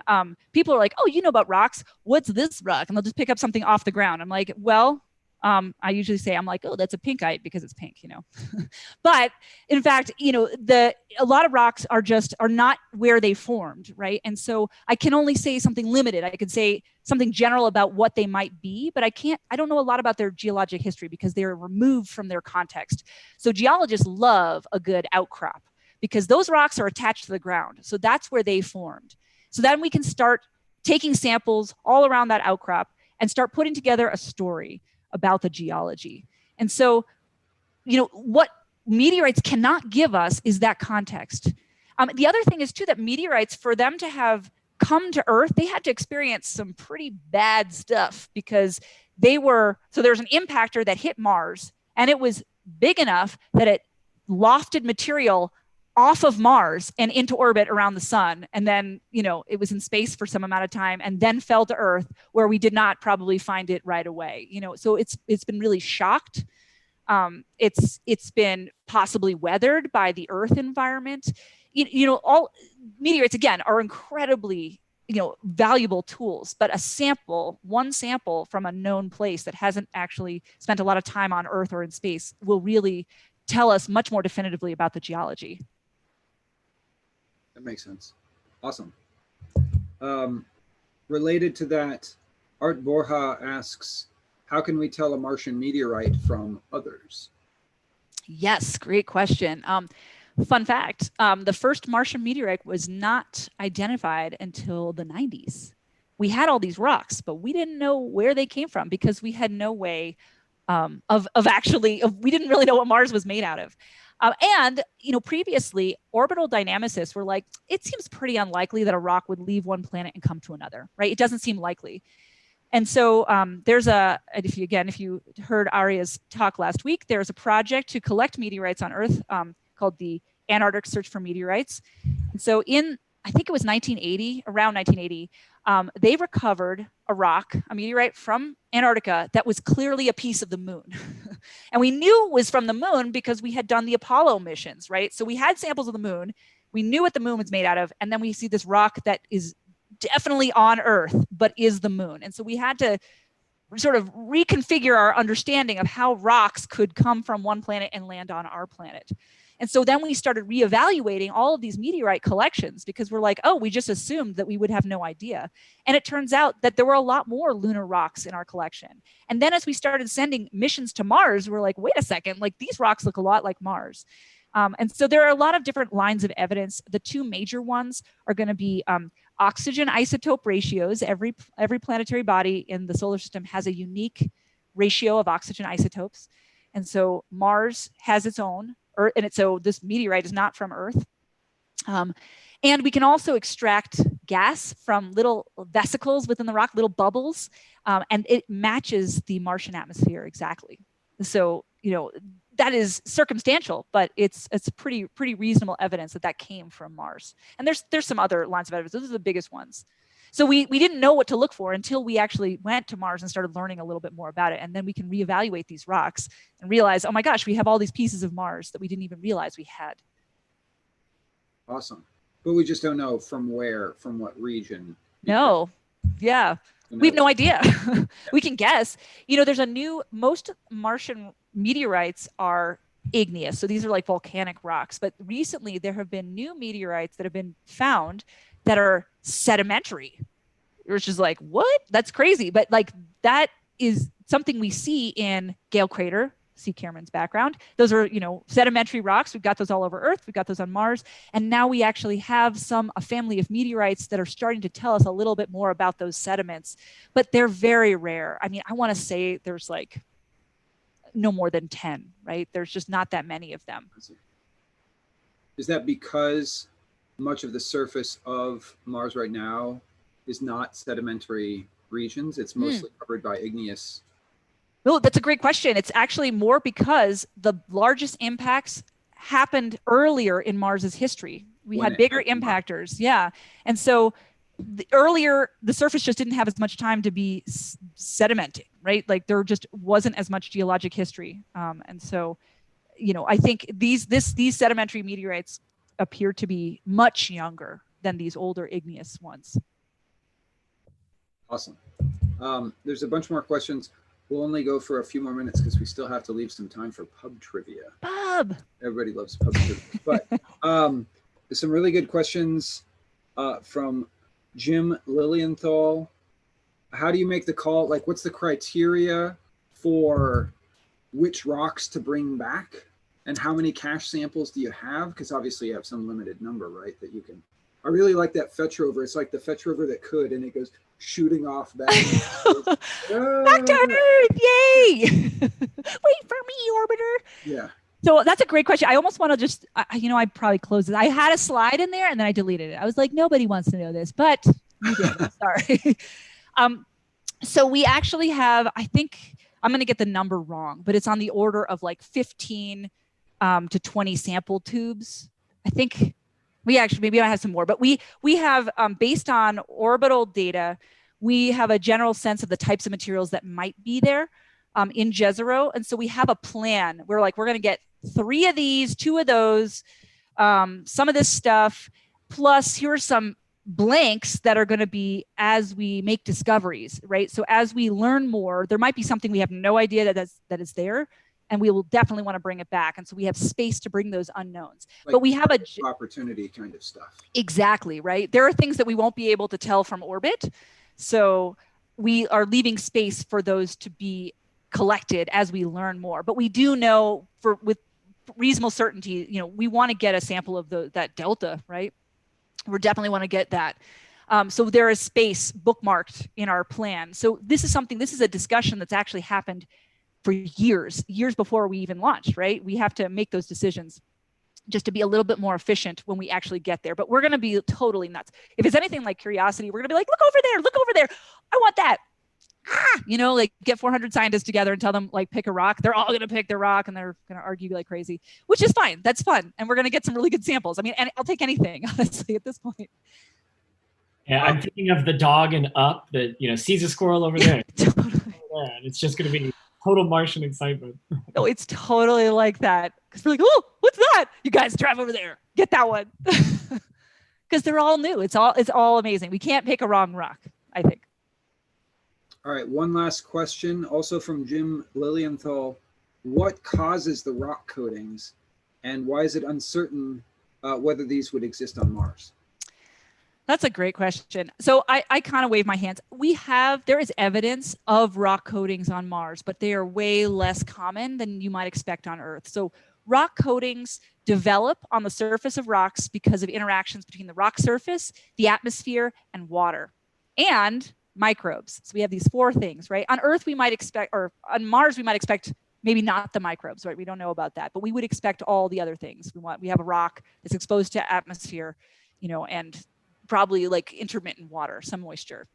So you can actually build up coatings. They can either develop from the rock itself or actually form from airfall dust. So one of the most common and intriguing coatings on Earth is rock varnish, and you're probably familiar with it. It's a dark, shiny coating that you see in deserts, right? It's everywhere on Earth. And it's the same composition everywhere, and it doesn't matter what the rocks are made out of. And that's because it's actually forming from dust that's falling.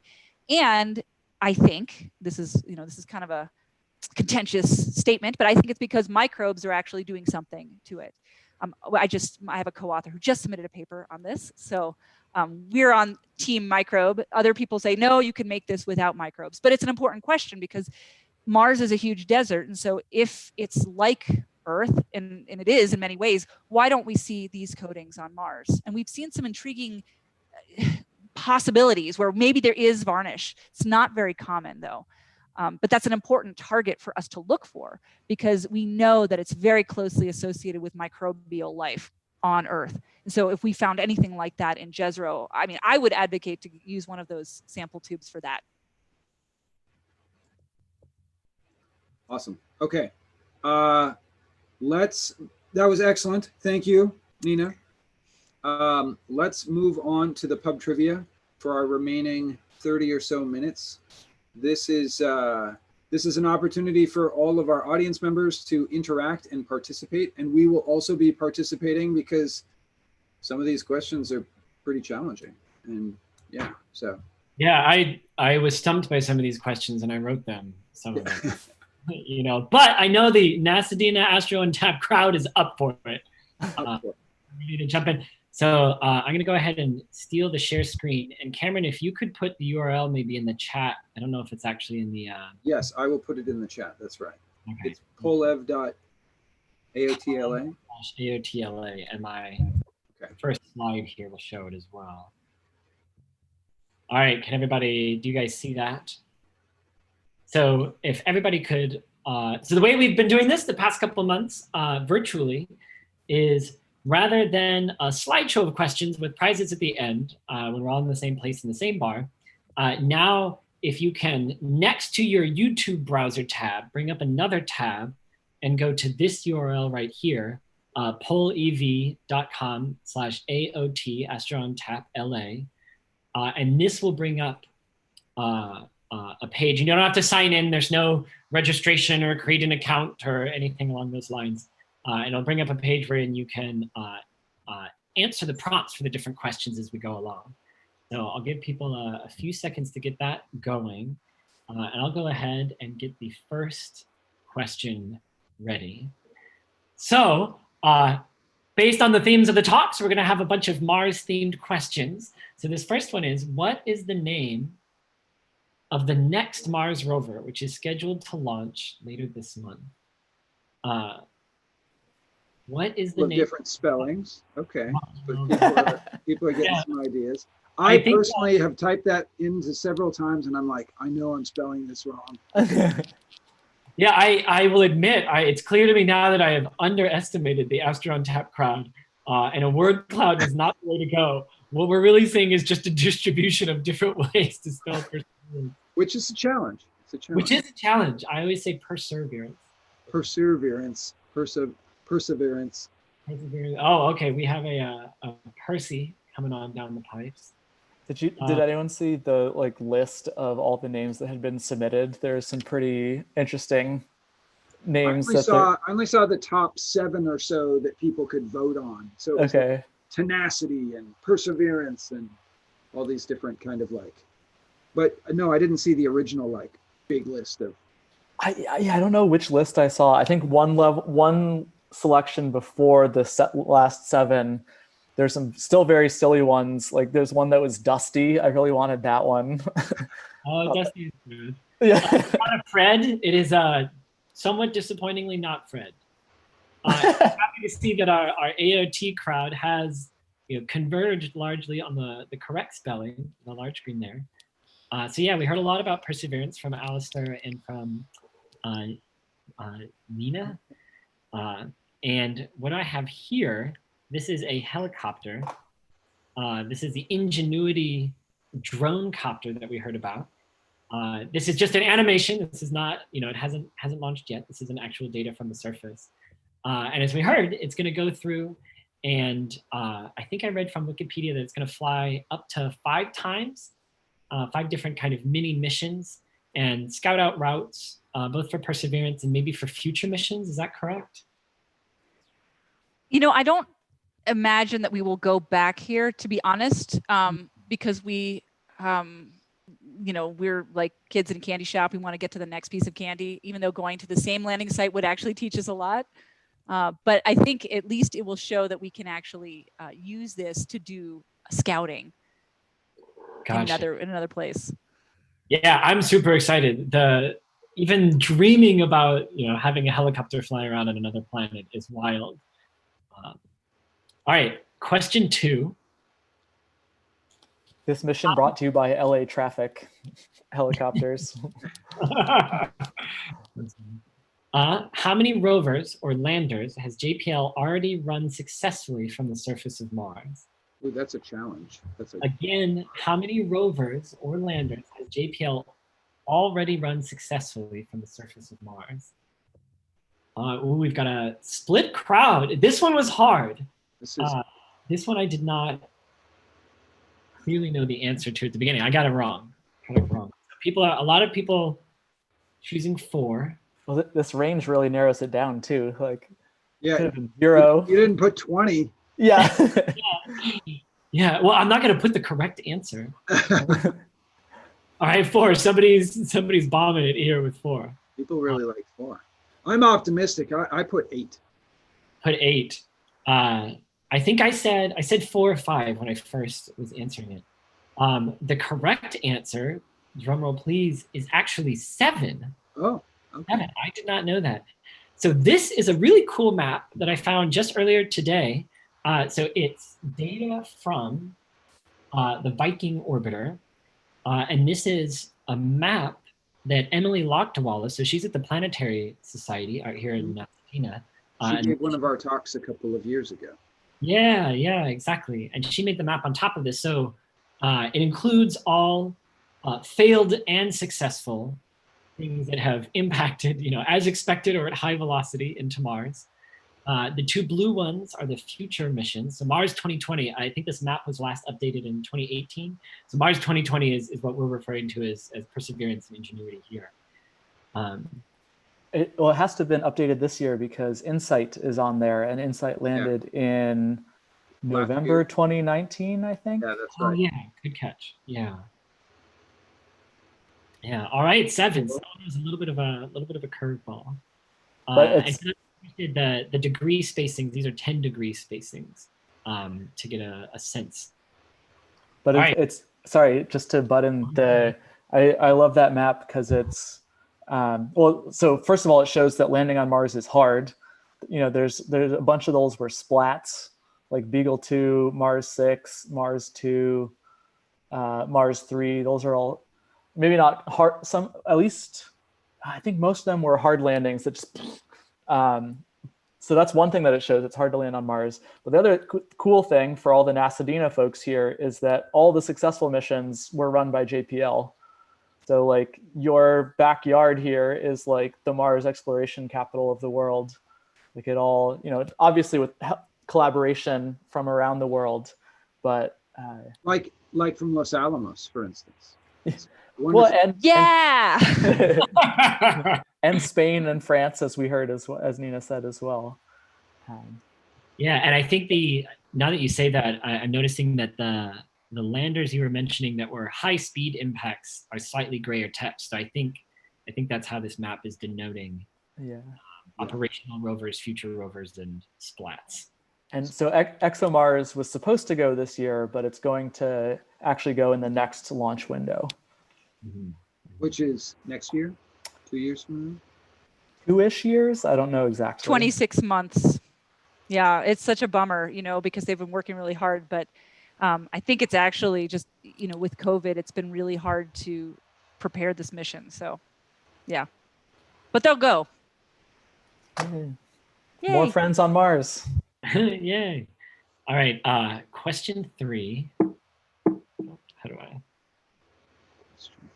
There we go. So, what are the 2 types of tails that comets, such as Comet NEOWISE, have? So, what are the 2 types of tails the comets, such as Comet NEOWISE, have? Ooh, salty and sweet. Salty and sweet. Yeah, ion and debris, dirt and mud. That would be interesting. Have liquid water on the tails of the comets. Liquid something. Sublimate pretty fast. Split. Split. Yeah. Ion, gas, and dust. Ion and dust. Yeah. All right. All right. Okay, I can get behind that. Oh, no, it's falling out of favor. That's too bad. It's one way into space for us, in the back of a comet. Yeah. 2 CHs bubbling behind a comet.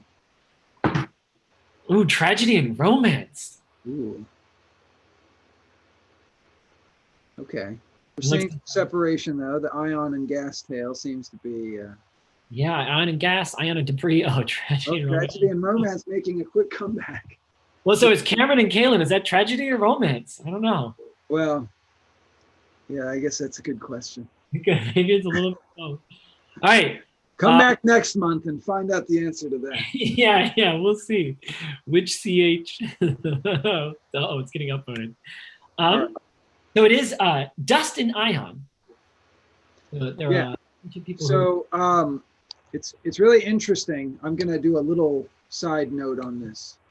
So as I discussed at the very beginning, comets are like dirty snowballs composed of ices and composed of dirt and dust materials. And as they get slammed by the sun, the heat from the sun, it starts to melt and sublimate the ices present. Sublimation just means going straight from a solid phase like an ice straight to a gas phase without having to pass through a liquid phase. And in doing so, it releases these dust particles. So the dust particles get hit by the sunlight, and the sunlight has some pressure. So if you were to like shine it's like shining a bright flashlight at a snowball. It melts it, but it also kind of pushes on the residual dust particles that get separated from that snowball. And it pushes on those and they get pushed back. But as the I don't have a good cometary device. I'll use a bottle cap. This is my comet and this is my sun. And so the comet comes in and it does this sort of parabolic orbit by the sun. And in doing so, as it gets close to the sun, it starts pushing off all of these dust particles, and the dust particles get pushed away from the sun. But in doing so, the orbit that's farther away from the sun is slower. And so those particles kind of drag out behind. It's not that they're encountering more stuff in the way, because there's not much stuff in space, but it's that as they go farther away from the sun than the comet itself, they take longer in their orbit to go around. And so they just kind of trail out behind it. And that's why you see that dust tail is kind of smeared out and lagging behind and curved away. It's also, the color of it is indicative of the same color as the comet itself. It's that the light that it's reflecting is the sunlight. So it has a color that's like sunlight, that's yellowish or orangish. Whereas the ion tail, the ion is the gas particles, the carbon monoxide, the carbon dioxide, the water particles. They're getting slammed by the light and the radiation that's coming off of the sun. And when they get hit hard enough by these photons, these light rays, they ionize them. They kick off an electron. And when they lose that electron, they become a charged particle. And when they're a charged particle, then they respond to the magnetic field of the sun and the solar wind. And the solar wind is just this wind of charged material, mostly like protons and nuclei, that are traveling out from the sun. And they're traveling almost, in all cases, directly out from the sun. So like radially out from the sun. And they're applying a really high amount of force on those ions. And so the ions go directly out. And so that's why it's a very narrow, like straight line outward from the sun. We can tell where the sun is in this picture because it's directly opposite the direction of that blue ion tail. And the reason it tends to be blue is the most easily ionized molecule that's present in comets is carbon monoxide. And there's a discrete line. There's an electron transition that occurs in carbon dioxide or carbon monoxide, ionized carbon monoxide. That's like 4,400 angstroms, which is in the blue part of the spectrum. So it's almost always this blue color. Anyway, so that's why you get two separate tails. You have the ions that are the gas particles that get ionized, and they follow the magnetic field structure of the solar system and the sun and the solar wind. And then you have the the dust particles that are more massive, and they're pushed just by the photons from the sun. But they get kind of smeared out. It's not quite as they're more massive and they're variable in their masses, so they get kind of smeared out as opposed to the ions. But that was a really long-winded explanation. So, oh no, and my background changed to a big green sheet instead of the background of Mars. Yeah, it was ionized away. What can you do? Ionized away. It revealed that I am not, in fact, in Gale Crater. Well, thanks for the lesson. That was very interesting. I actually learned about tails more than I knew. All right, next. And it's amazing to me. They look so serene, but they're just getting blasted by all that radiation. Yeah, it's like they're getting slammed by a big hairdryer. Take a big hairdryer and a big, like, super bright flashlight and slam it onto a dirty snowball, and that's what would happen, basically. Do you know what, you might have already said this, what comet we're looking at in this image? That is NEOWISE. Oh, that is NEOWISE. Oh. NEOWISE. It's taken by a much better camera than, and in a much better location than, like, your smartphone in Los Angeles, but this is NEOWISE. Yeah, right. Oh, that makes it even cooler. That's very sweet. Yeah. Cool, thanks, Cameron. Yeah. All right, next question. What are the names of the 2 moons orbiting Mars? Ooh. What are the names? Oh man, I may have underestimated the AOT crowd. People are really circling in. Yeah, and as with Perseverance, we're seeing different ways of spelling. Different spellings, but it's tough. It's tough. All right, yeah, it looks like it's really converging. I'm actually surprised there are no Cameron and Kaylin options. Yeah. Well, that's okay. We don't need to. I don't know. So Phobos and Deimos are. I mean, if we want to get into the mythology of the naming and stuff, and perhaps many of the audience members know this already. So Mars obviously is the Roman god of war, and his 2 like sons, twin sons that followed him into battle were Phobos and Deimos. Phobos being fear, and Deimos being like terror, something like that. And it was thought, oh, there's a Cameron and Kaylin. Okay. And I guess in battle, obviously fear and terror are probably a major presence in actual battle, especially in like ancient Roman battle.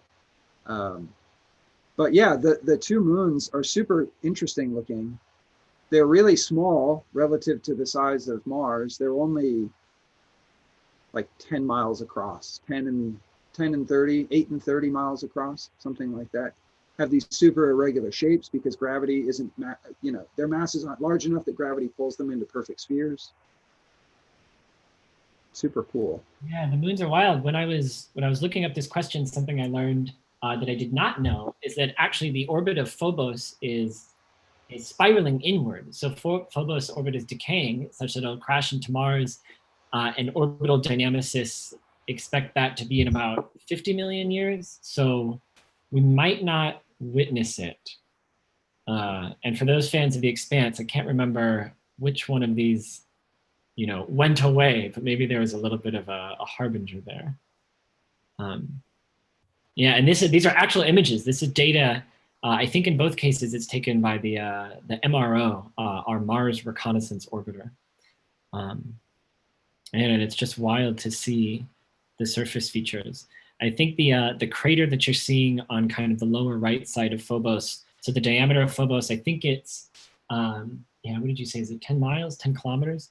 And that crater has a diameter that's about 60% the diameter of the moon Phobos itself, which is really interesting. That's cool. Yeah, cool stuff. Okay. All right, what's next? Question. So Ritu Karidhal is one of the deputy operations directors for what Mars satellite?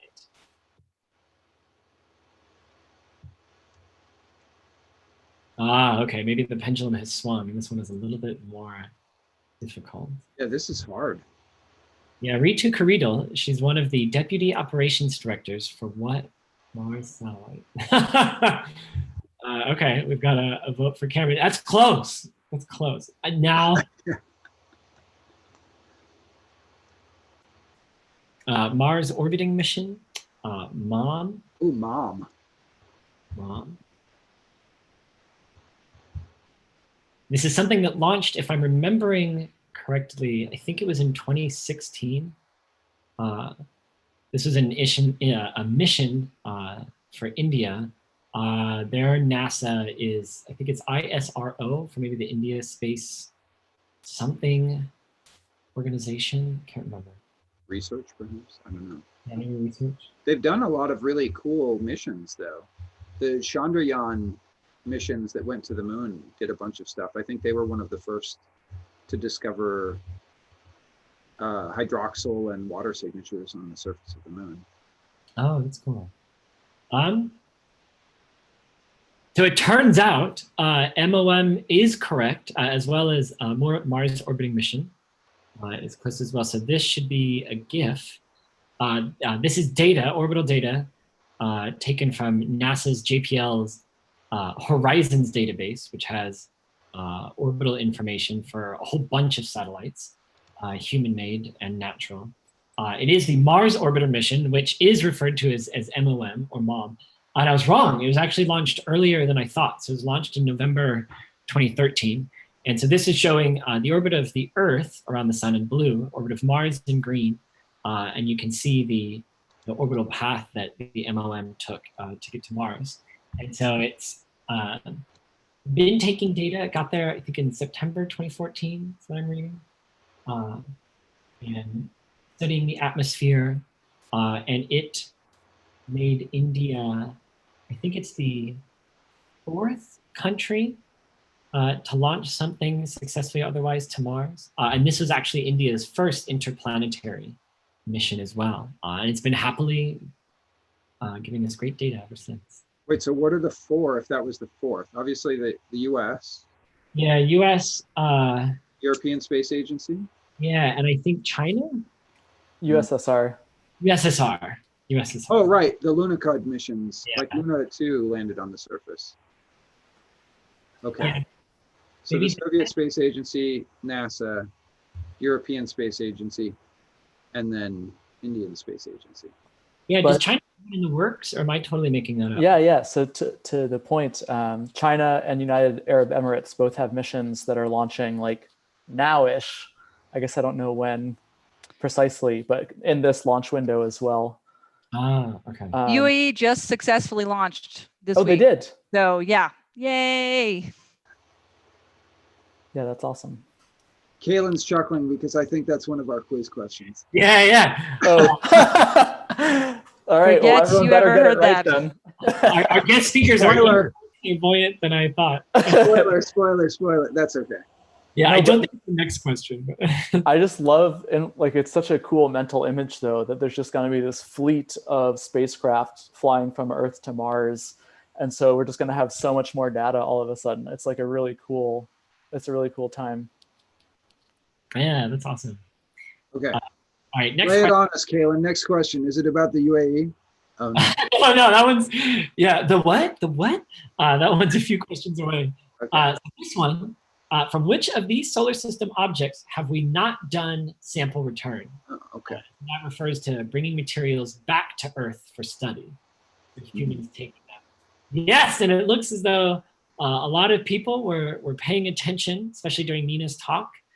So the options, just to read them out while everybody doubles down on their correct answer, is the Earth's moon, a comet, an asteroid, or Mars. So yeah, well done, everybody. This one was a little bit easier than I thought. Thank you for paying attention. Thank you. Relevant to this question, there was a question that we really didn't have enough time to address that maybe we can bring up now. Nina, you talked about Mars meteorites, that we have, these meteorites that are on the surface of the Earth that originated from the surface of Mars. Does that indicate that there are chunks of Earth that are on other solar system objects? And if so, the question was proposed, does that mean there could be microbes that were clinging to a little rock, and then that rock got, ejected from the surface of the Earth, and maybe those microbes in the form of tardigrades or something like that are now living out their existences on Venus or Mercury or a comet or something? Well, I would just say, tardigrades are very hardy, but Venus is also probably not a great place for them. So I don't think they made it. I'm sorry, they didn't make it. But yeah, so that's a really good point. So if there are a bunch of impacts happening throughout the solar system on rocky bodies, it is absolutely possible that there's a piece of Earth as a meteorite on another planet. But we have to remember that it's more likely that Mars pieces come to Earth than Earth pieces come to Mars. And that's just because the sun is the biggest mass in the solar system. So we generally think, things want to fall toward the sun. So it's more likely that pieces of Earth have made it to Venus or Mercury, and less likely, although not impossible, that it would make it to Mars or other further out planets. So yeah, interior orbits. Things go towards interior orbits, is what you're saying. Yeah, that's right. Stuff will go towards the Earth, and Earth will go towards Venus. Right, exactly. And it's worth mentioning that there are meteorites on Earth that definitely came from other planets that are big enough, massive enough to be differentiated, right? So it has a core and a mantle and a crust, but we have no idea what planets they are, right? We have they may not even exist anymore, right? So there may have been more planets in our solar system than there are now, and we can only see remnants of them in these meteorites. Awesome. Wow. Okay. Oh yeah, and I show, so this is the Stardust. This is the launch photo on the left. And this is a mission that rendezvoused with a comet called Wild 2. And so that's actually an image of it taken from Stardust on the right at its closest approach. I can't remember exactly how far away it was. But yeah, like we know that there has been sample return from the moon, the Earth's moon. This is for a comet in the solar system, and for an asteroid, there's the Hayabusa, and also the Hayabusa 2 missions. These are Japanese, rendezvousing with the Itokawa asteroid. Yeah, not yet Mars. Not yet. All right, next question. So for those of you who are longtime attenders of the show, going back at least a few minutes ago, what country launched a Mars orbiter named Hope just yesterday? I think it was scheduled for launch, I don't know, maybe 1 or 2 weeks ago. And then I think due to weather, it was actually delayed. Yeah, we have votes for UAE and also UAE. In addition, it looks as though UAE is getting some votes. We've got technically Japan. Yeah, that's technically correct. Kalendia. Never heard of it, never been there. I swear it doesn't exist. India, interesting. United Arab Emirates, UAE, correct. Yeah, UAE. So this launched yesterday. Here is an image of the actual spacecraft as it was being worked on. And when I was reading about this shortly after the launch, I thought it was really cool, as we mentioned, and it was actually launched from the, what was it called? I'm gonna mess this up, but the Tanegashima Space Center in Japan. And the spacecraft itself was actually built in conjunction with some US engineers and scientists at UC Boulder. And so not only is it awesome that UAE is also getting in on the Mars exploration game, but this one in particular is a really great example of the international community of scientists and engineers and launch experts, behind a lot of these missions. And this is a great example of success. So yeah, welcome to Mars, UAE. All right, next question. The Martian shield volcano Olympus Mons is the tallest planetary mountain in the solar system. How tall is it? Again, the Martian shield volcano Olympus Mons is the tallest planetary mountain in the solar system. How tall is it? Ooh, so it seems that people are equally split. We've got 15,000 feet, 30,000 feet, 55,000 feet, and 70,000 feet. All right, it looks as though people are trending towards 55,000, maybe a little bit. What do you guys think, Martian doctors? I think I'll go with the crowd. I will also, although I will point out that it's very hard to think in feet. Yeah. Like, I don't know. Yeah, I was trying to quickly do some division. I just know it's more than Everest, and Everest is like 30,000. Yeah, Everest is, that's right, about 30. Yeah, so it looks as though people are really sticking toward the larger values here, 55 and 70,000 feet. So the answer, drum roll please, is 70,000, a little bit over 69,000. So we're going to switch back from kind of more common, units to more scientific units.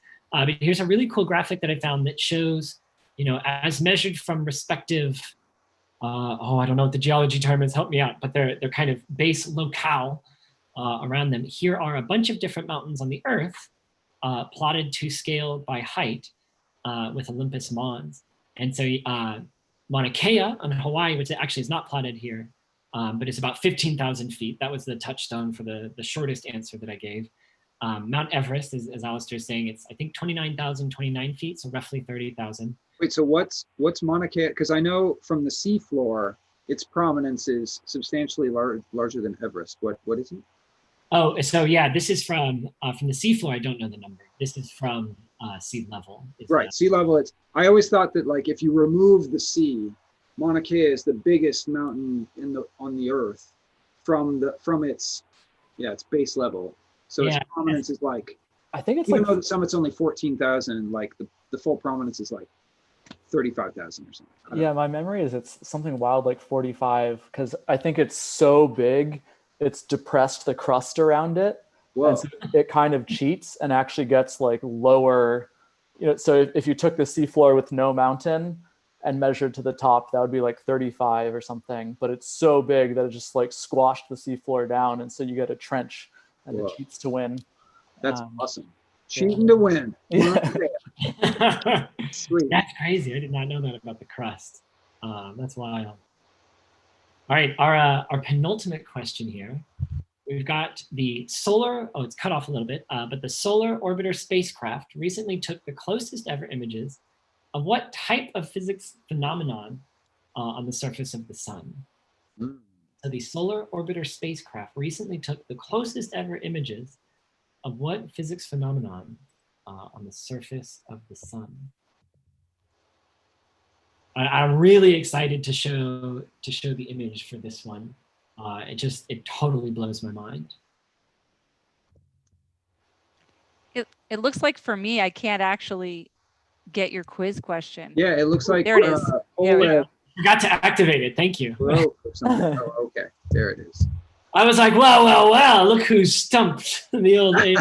Yeah, I was gonna say it looks like everyone's Googling it. Yeah. We know the time to learn. All right, campfires, CME, which is an acronym that stands for a coronal mass ejection. Sunspot, convection, forest fires. Not so far off. Granulation, quantum entanglement, flares, eruption, green freaking, I don't know what that means. Raging inferno, seems accurate.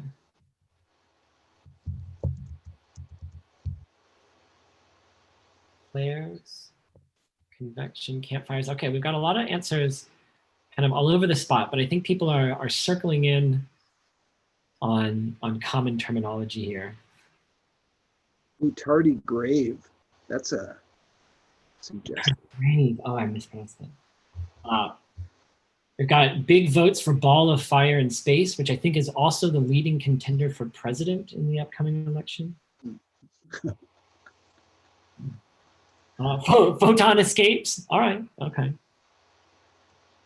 Yeah. So the technical terms. So here we'll skip over to the image. So these are the actual data taken from the solar orbiter, and it's flares, or what have come to be known as campfire. And so these data were taken using the extreme ultraviolet imager, and the white arrows are showing the locations of these flares. And you can see these kind of magnetic granules that are just covering the whole surface of the sun. Yeah, this is super exciting because one of the main questions that this mission, as well as the Parker Solar Probe mission that's also ongoing, a NASA mission to get close to the sun and with a number of different instruments to study the surface of the sun. One of the big questions in solar science right now is why is the low density material that surrounds the sun, the so-called solar corona or crown that surround this, so much hotter than the surface of the sun. So the surface of the sun is like 5,000 degrees, which, don't get me wrong, that's hot. But the corona is like 1,000,000 degrees. And we don't really understand why it's so hot. And this is a good clue as to one way in which it could be hot is that there are these tiny little flares all over the surface that we weren't able to resolve previously, but now we have missions that are getting much closer to the sun and are able to study it in different wavelengths of light to be able to identify these things. And each individual campfire, which is like a micro flare, isn't really putting out that much energy in itself, but there's so many of them that their aggregate effect is to like jack a bunch of energy into this low density material that's surrounding the sun and increase its temperature dramatically. So it's not a foregone conclusion that is the explanation yet, but it's suggestive and it's really exciting because we had no idea that these magnetic reconnection events that are causing these microflares were even occurring until this discovery in the last like 2 weeks. Yeah, it's really cool. I was reading too as I was learning about this. So these are data from its most recent closest approach, which again is the closest approach of any images taken from the closest approach of any spacecraft, and it's about 48 million miles away. So just to put that in context, that's about half the distance of the Earth's average separation from the sun. But its final operational orbit is actually fairly elliptical, and it's going to have a closest approach that gets to a little bit over a quarter the distance from the Earth to the sun. So it's still converging onto what its final orbital path will be. All right, for the final question, as longtime fans of the program know, it is tradition to always have a Star Wars question. Star Wars planet question. So today's final question is, what is the most Mars-like planet featured in the Star Wars documentaries? Documentaries, interesting choice of words, Kaylin. It's important to note that they are films, but they are also documentaries.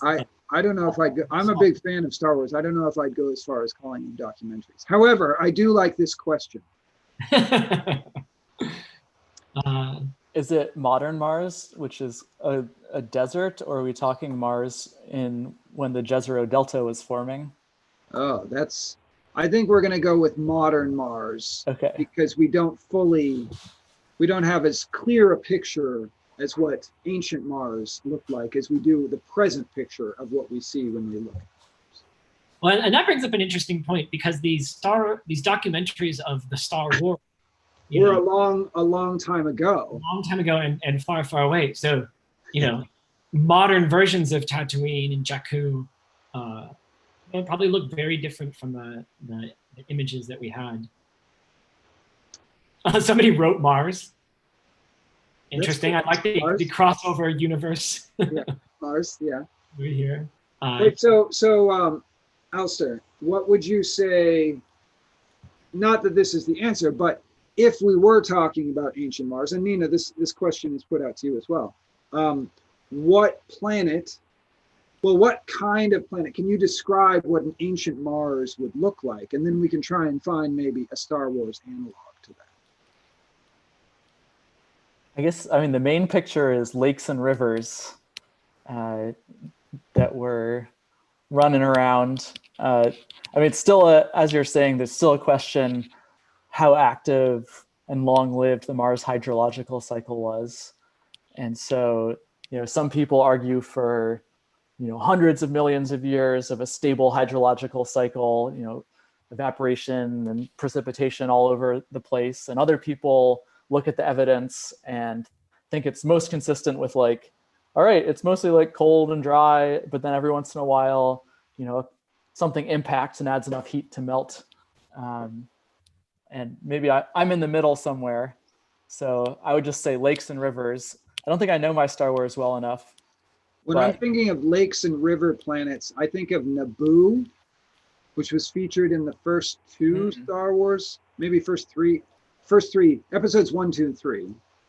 It was where Queen Amidala was from and where the Gungans lived and Jar Jar Binks. It was a very varied ecosystem planet. But I'm sorry, Jar Jar Binks has never touched Mars ever. I just want to throw that out there. And any planet that was awesome like Mars did not have any kind of a Jar Jar civilization. You're not a big fan of the Binks? Yeah, I'm not. Force I'm master sorry. Jar Jar Binks. That's okay. I'm not a huge fan of Jar Jar. So when we were discussing this earlier today, the four of us, we were thinking in terms of current day Mars, and here are what I presume, again, are low resolution data taken from the Star Wars documentaries of the two planets that maybe most closely resemble current Mars. So Tatooine there on the left, Jeddah on the right. These, of course, come from the data repository from the Star Wars documentaries that is known as Wikipedia. And I should also note that just as a historical point of fact, Jeddah is actually the moon around the planet NASAdena. That's true. It is. That's true. But you may recall Jeddah from the Rogue One film documentary, as Kaylin said. And the reason so obviously this doesn't have an absolutely correct answer because these are fictional planets and it's hard to say. But when I was trying to assemble this, I thought, much to some controversy amongst this group, that the correct answer was Jeddah as opposed to Jakku or Tatooine. They're all desert planets, which is appropriate, but Jeddah is substantially colder than Jakku and Tatooine are, as Mars is. Although it's not as cold as Mars actually is, because Mars' surface temperature is like -50 or something like that. Yeah, so at the equator, the mean annual temperature of Mars is about the same as Antarctica. So -50 Celsius, so little like -60 Fahrenheit. And so people aren't walking around with tank tops. Yeah. I mean, but diurnal cycles are actually pretty big there, so you can actually get pretty warm. Gale Crater, at least in the summer, is much closer to the freezing point, around 0 C. Okay. So it can actually get quite warm. I would wear a tank top in 0 degree Celsius weather. Yeah, I know you've done some work at collecting meteorites on the surface of Antarctica. When you went there, did you in fact wear a tank top to do such work? I may have taken a picture of myself in my skivvies just to be hilarious. It's like Antarctica cred. Yeah, that's good credit. Without the wind, it's not that cold. Okay. I'll point out too that our AOT crowd, in a moment that has made me I've never been more proud than maybe right now. There's some late love for Kashyyyk, which is the planet that is the home of the Wookiees. What makes me so excited is not just that people are, name dropping other Star Wars planets, but that all of the entries for Kashyyyk spell it correctly, which is not 1 Y, not 2 Ys, but 3 Ys. Hats off, AOT crowd. Well done. Good job, AOT crowd. Well done. Well, I guess we got through tonight. We're a little bit over. Thank you, audience for sticking around. Thank you, speakers, Dr. Nina Lanza, Dr. Alistair Hayden, very much for your presentation. Super interesting, super good material. Thank you, Alistair, for the links that are, so all the tools that Alistair was using to kind of demonstrate how you can interact with the Martian surface or the Earth surface. They're freely available, and we've included the links in the description to this presentation. So we encourage you to go check them out and play around with actual scientific data.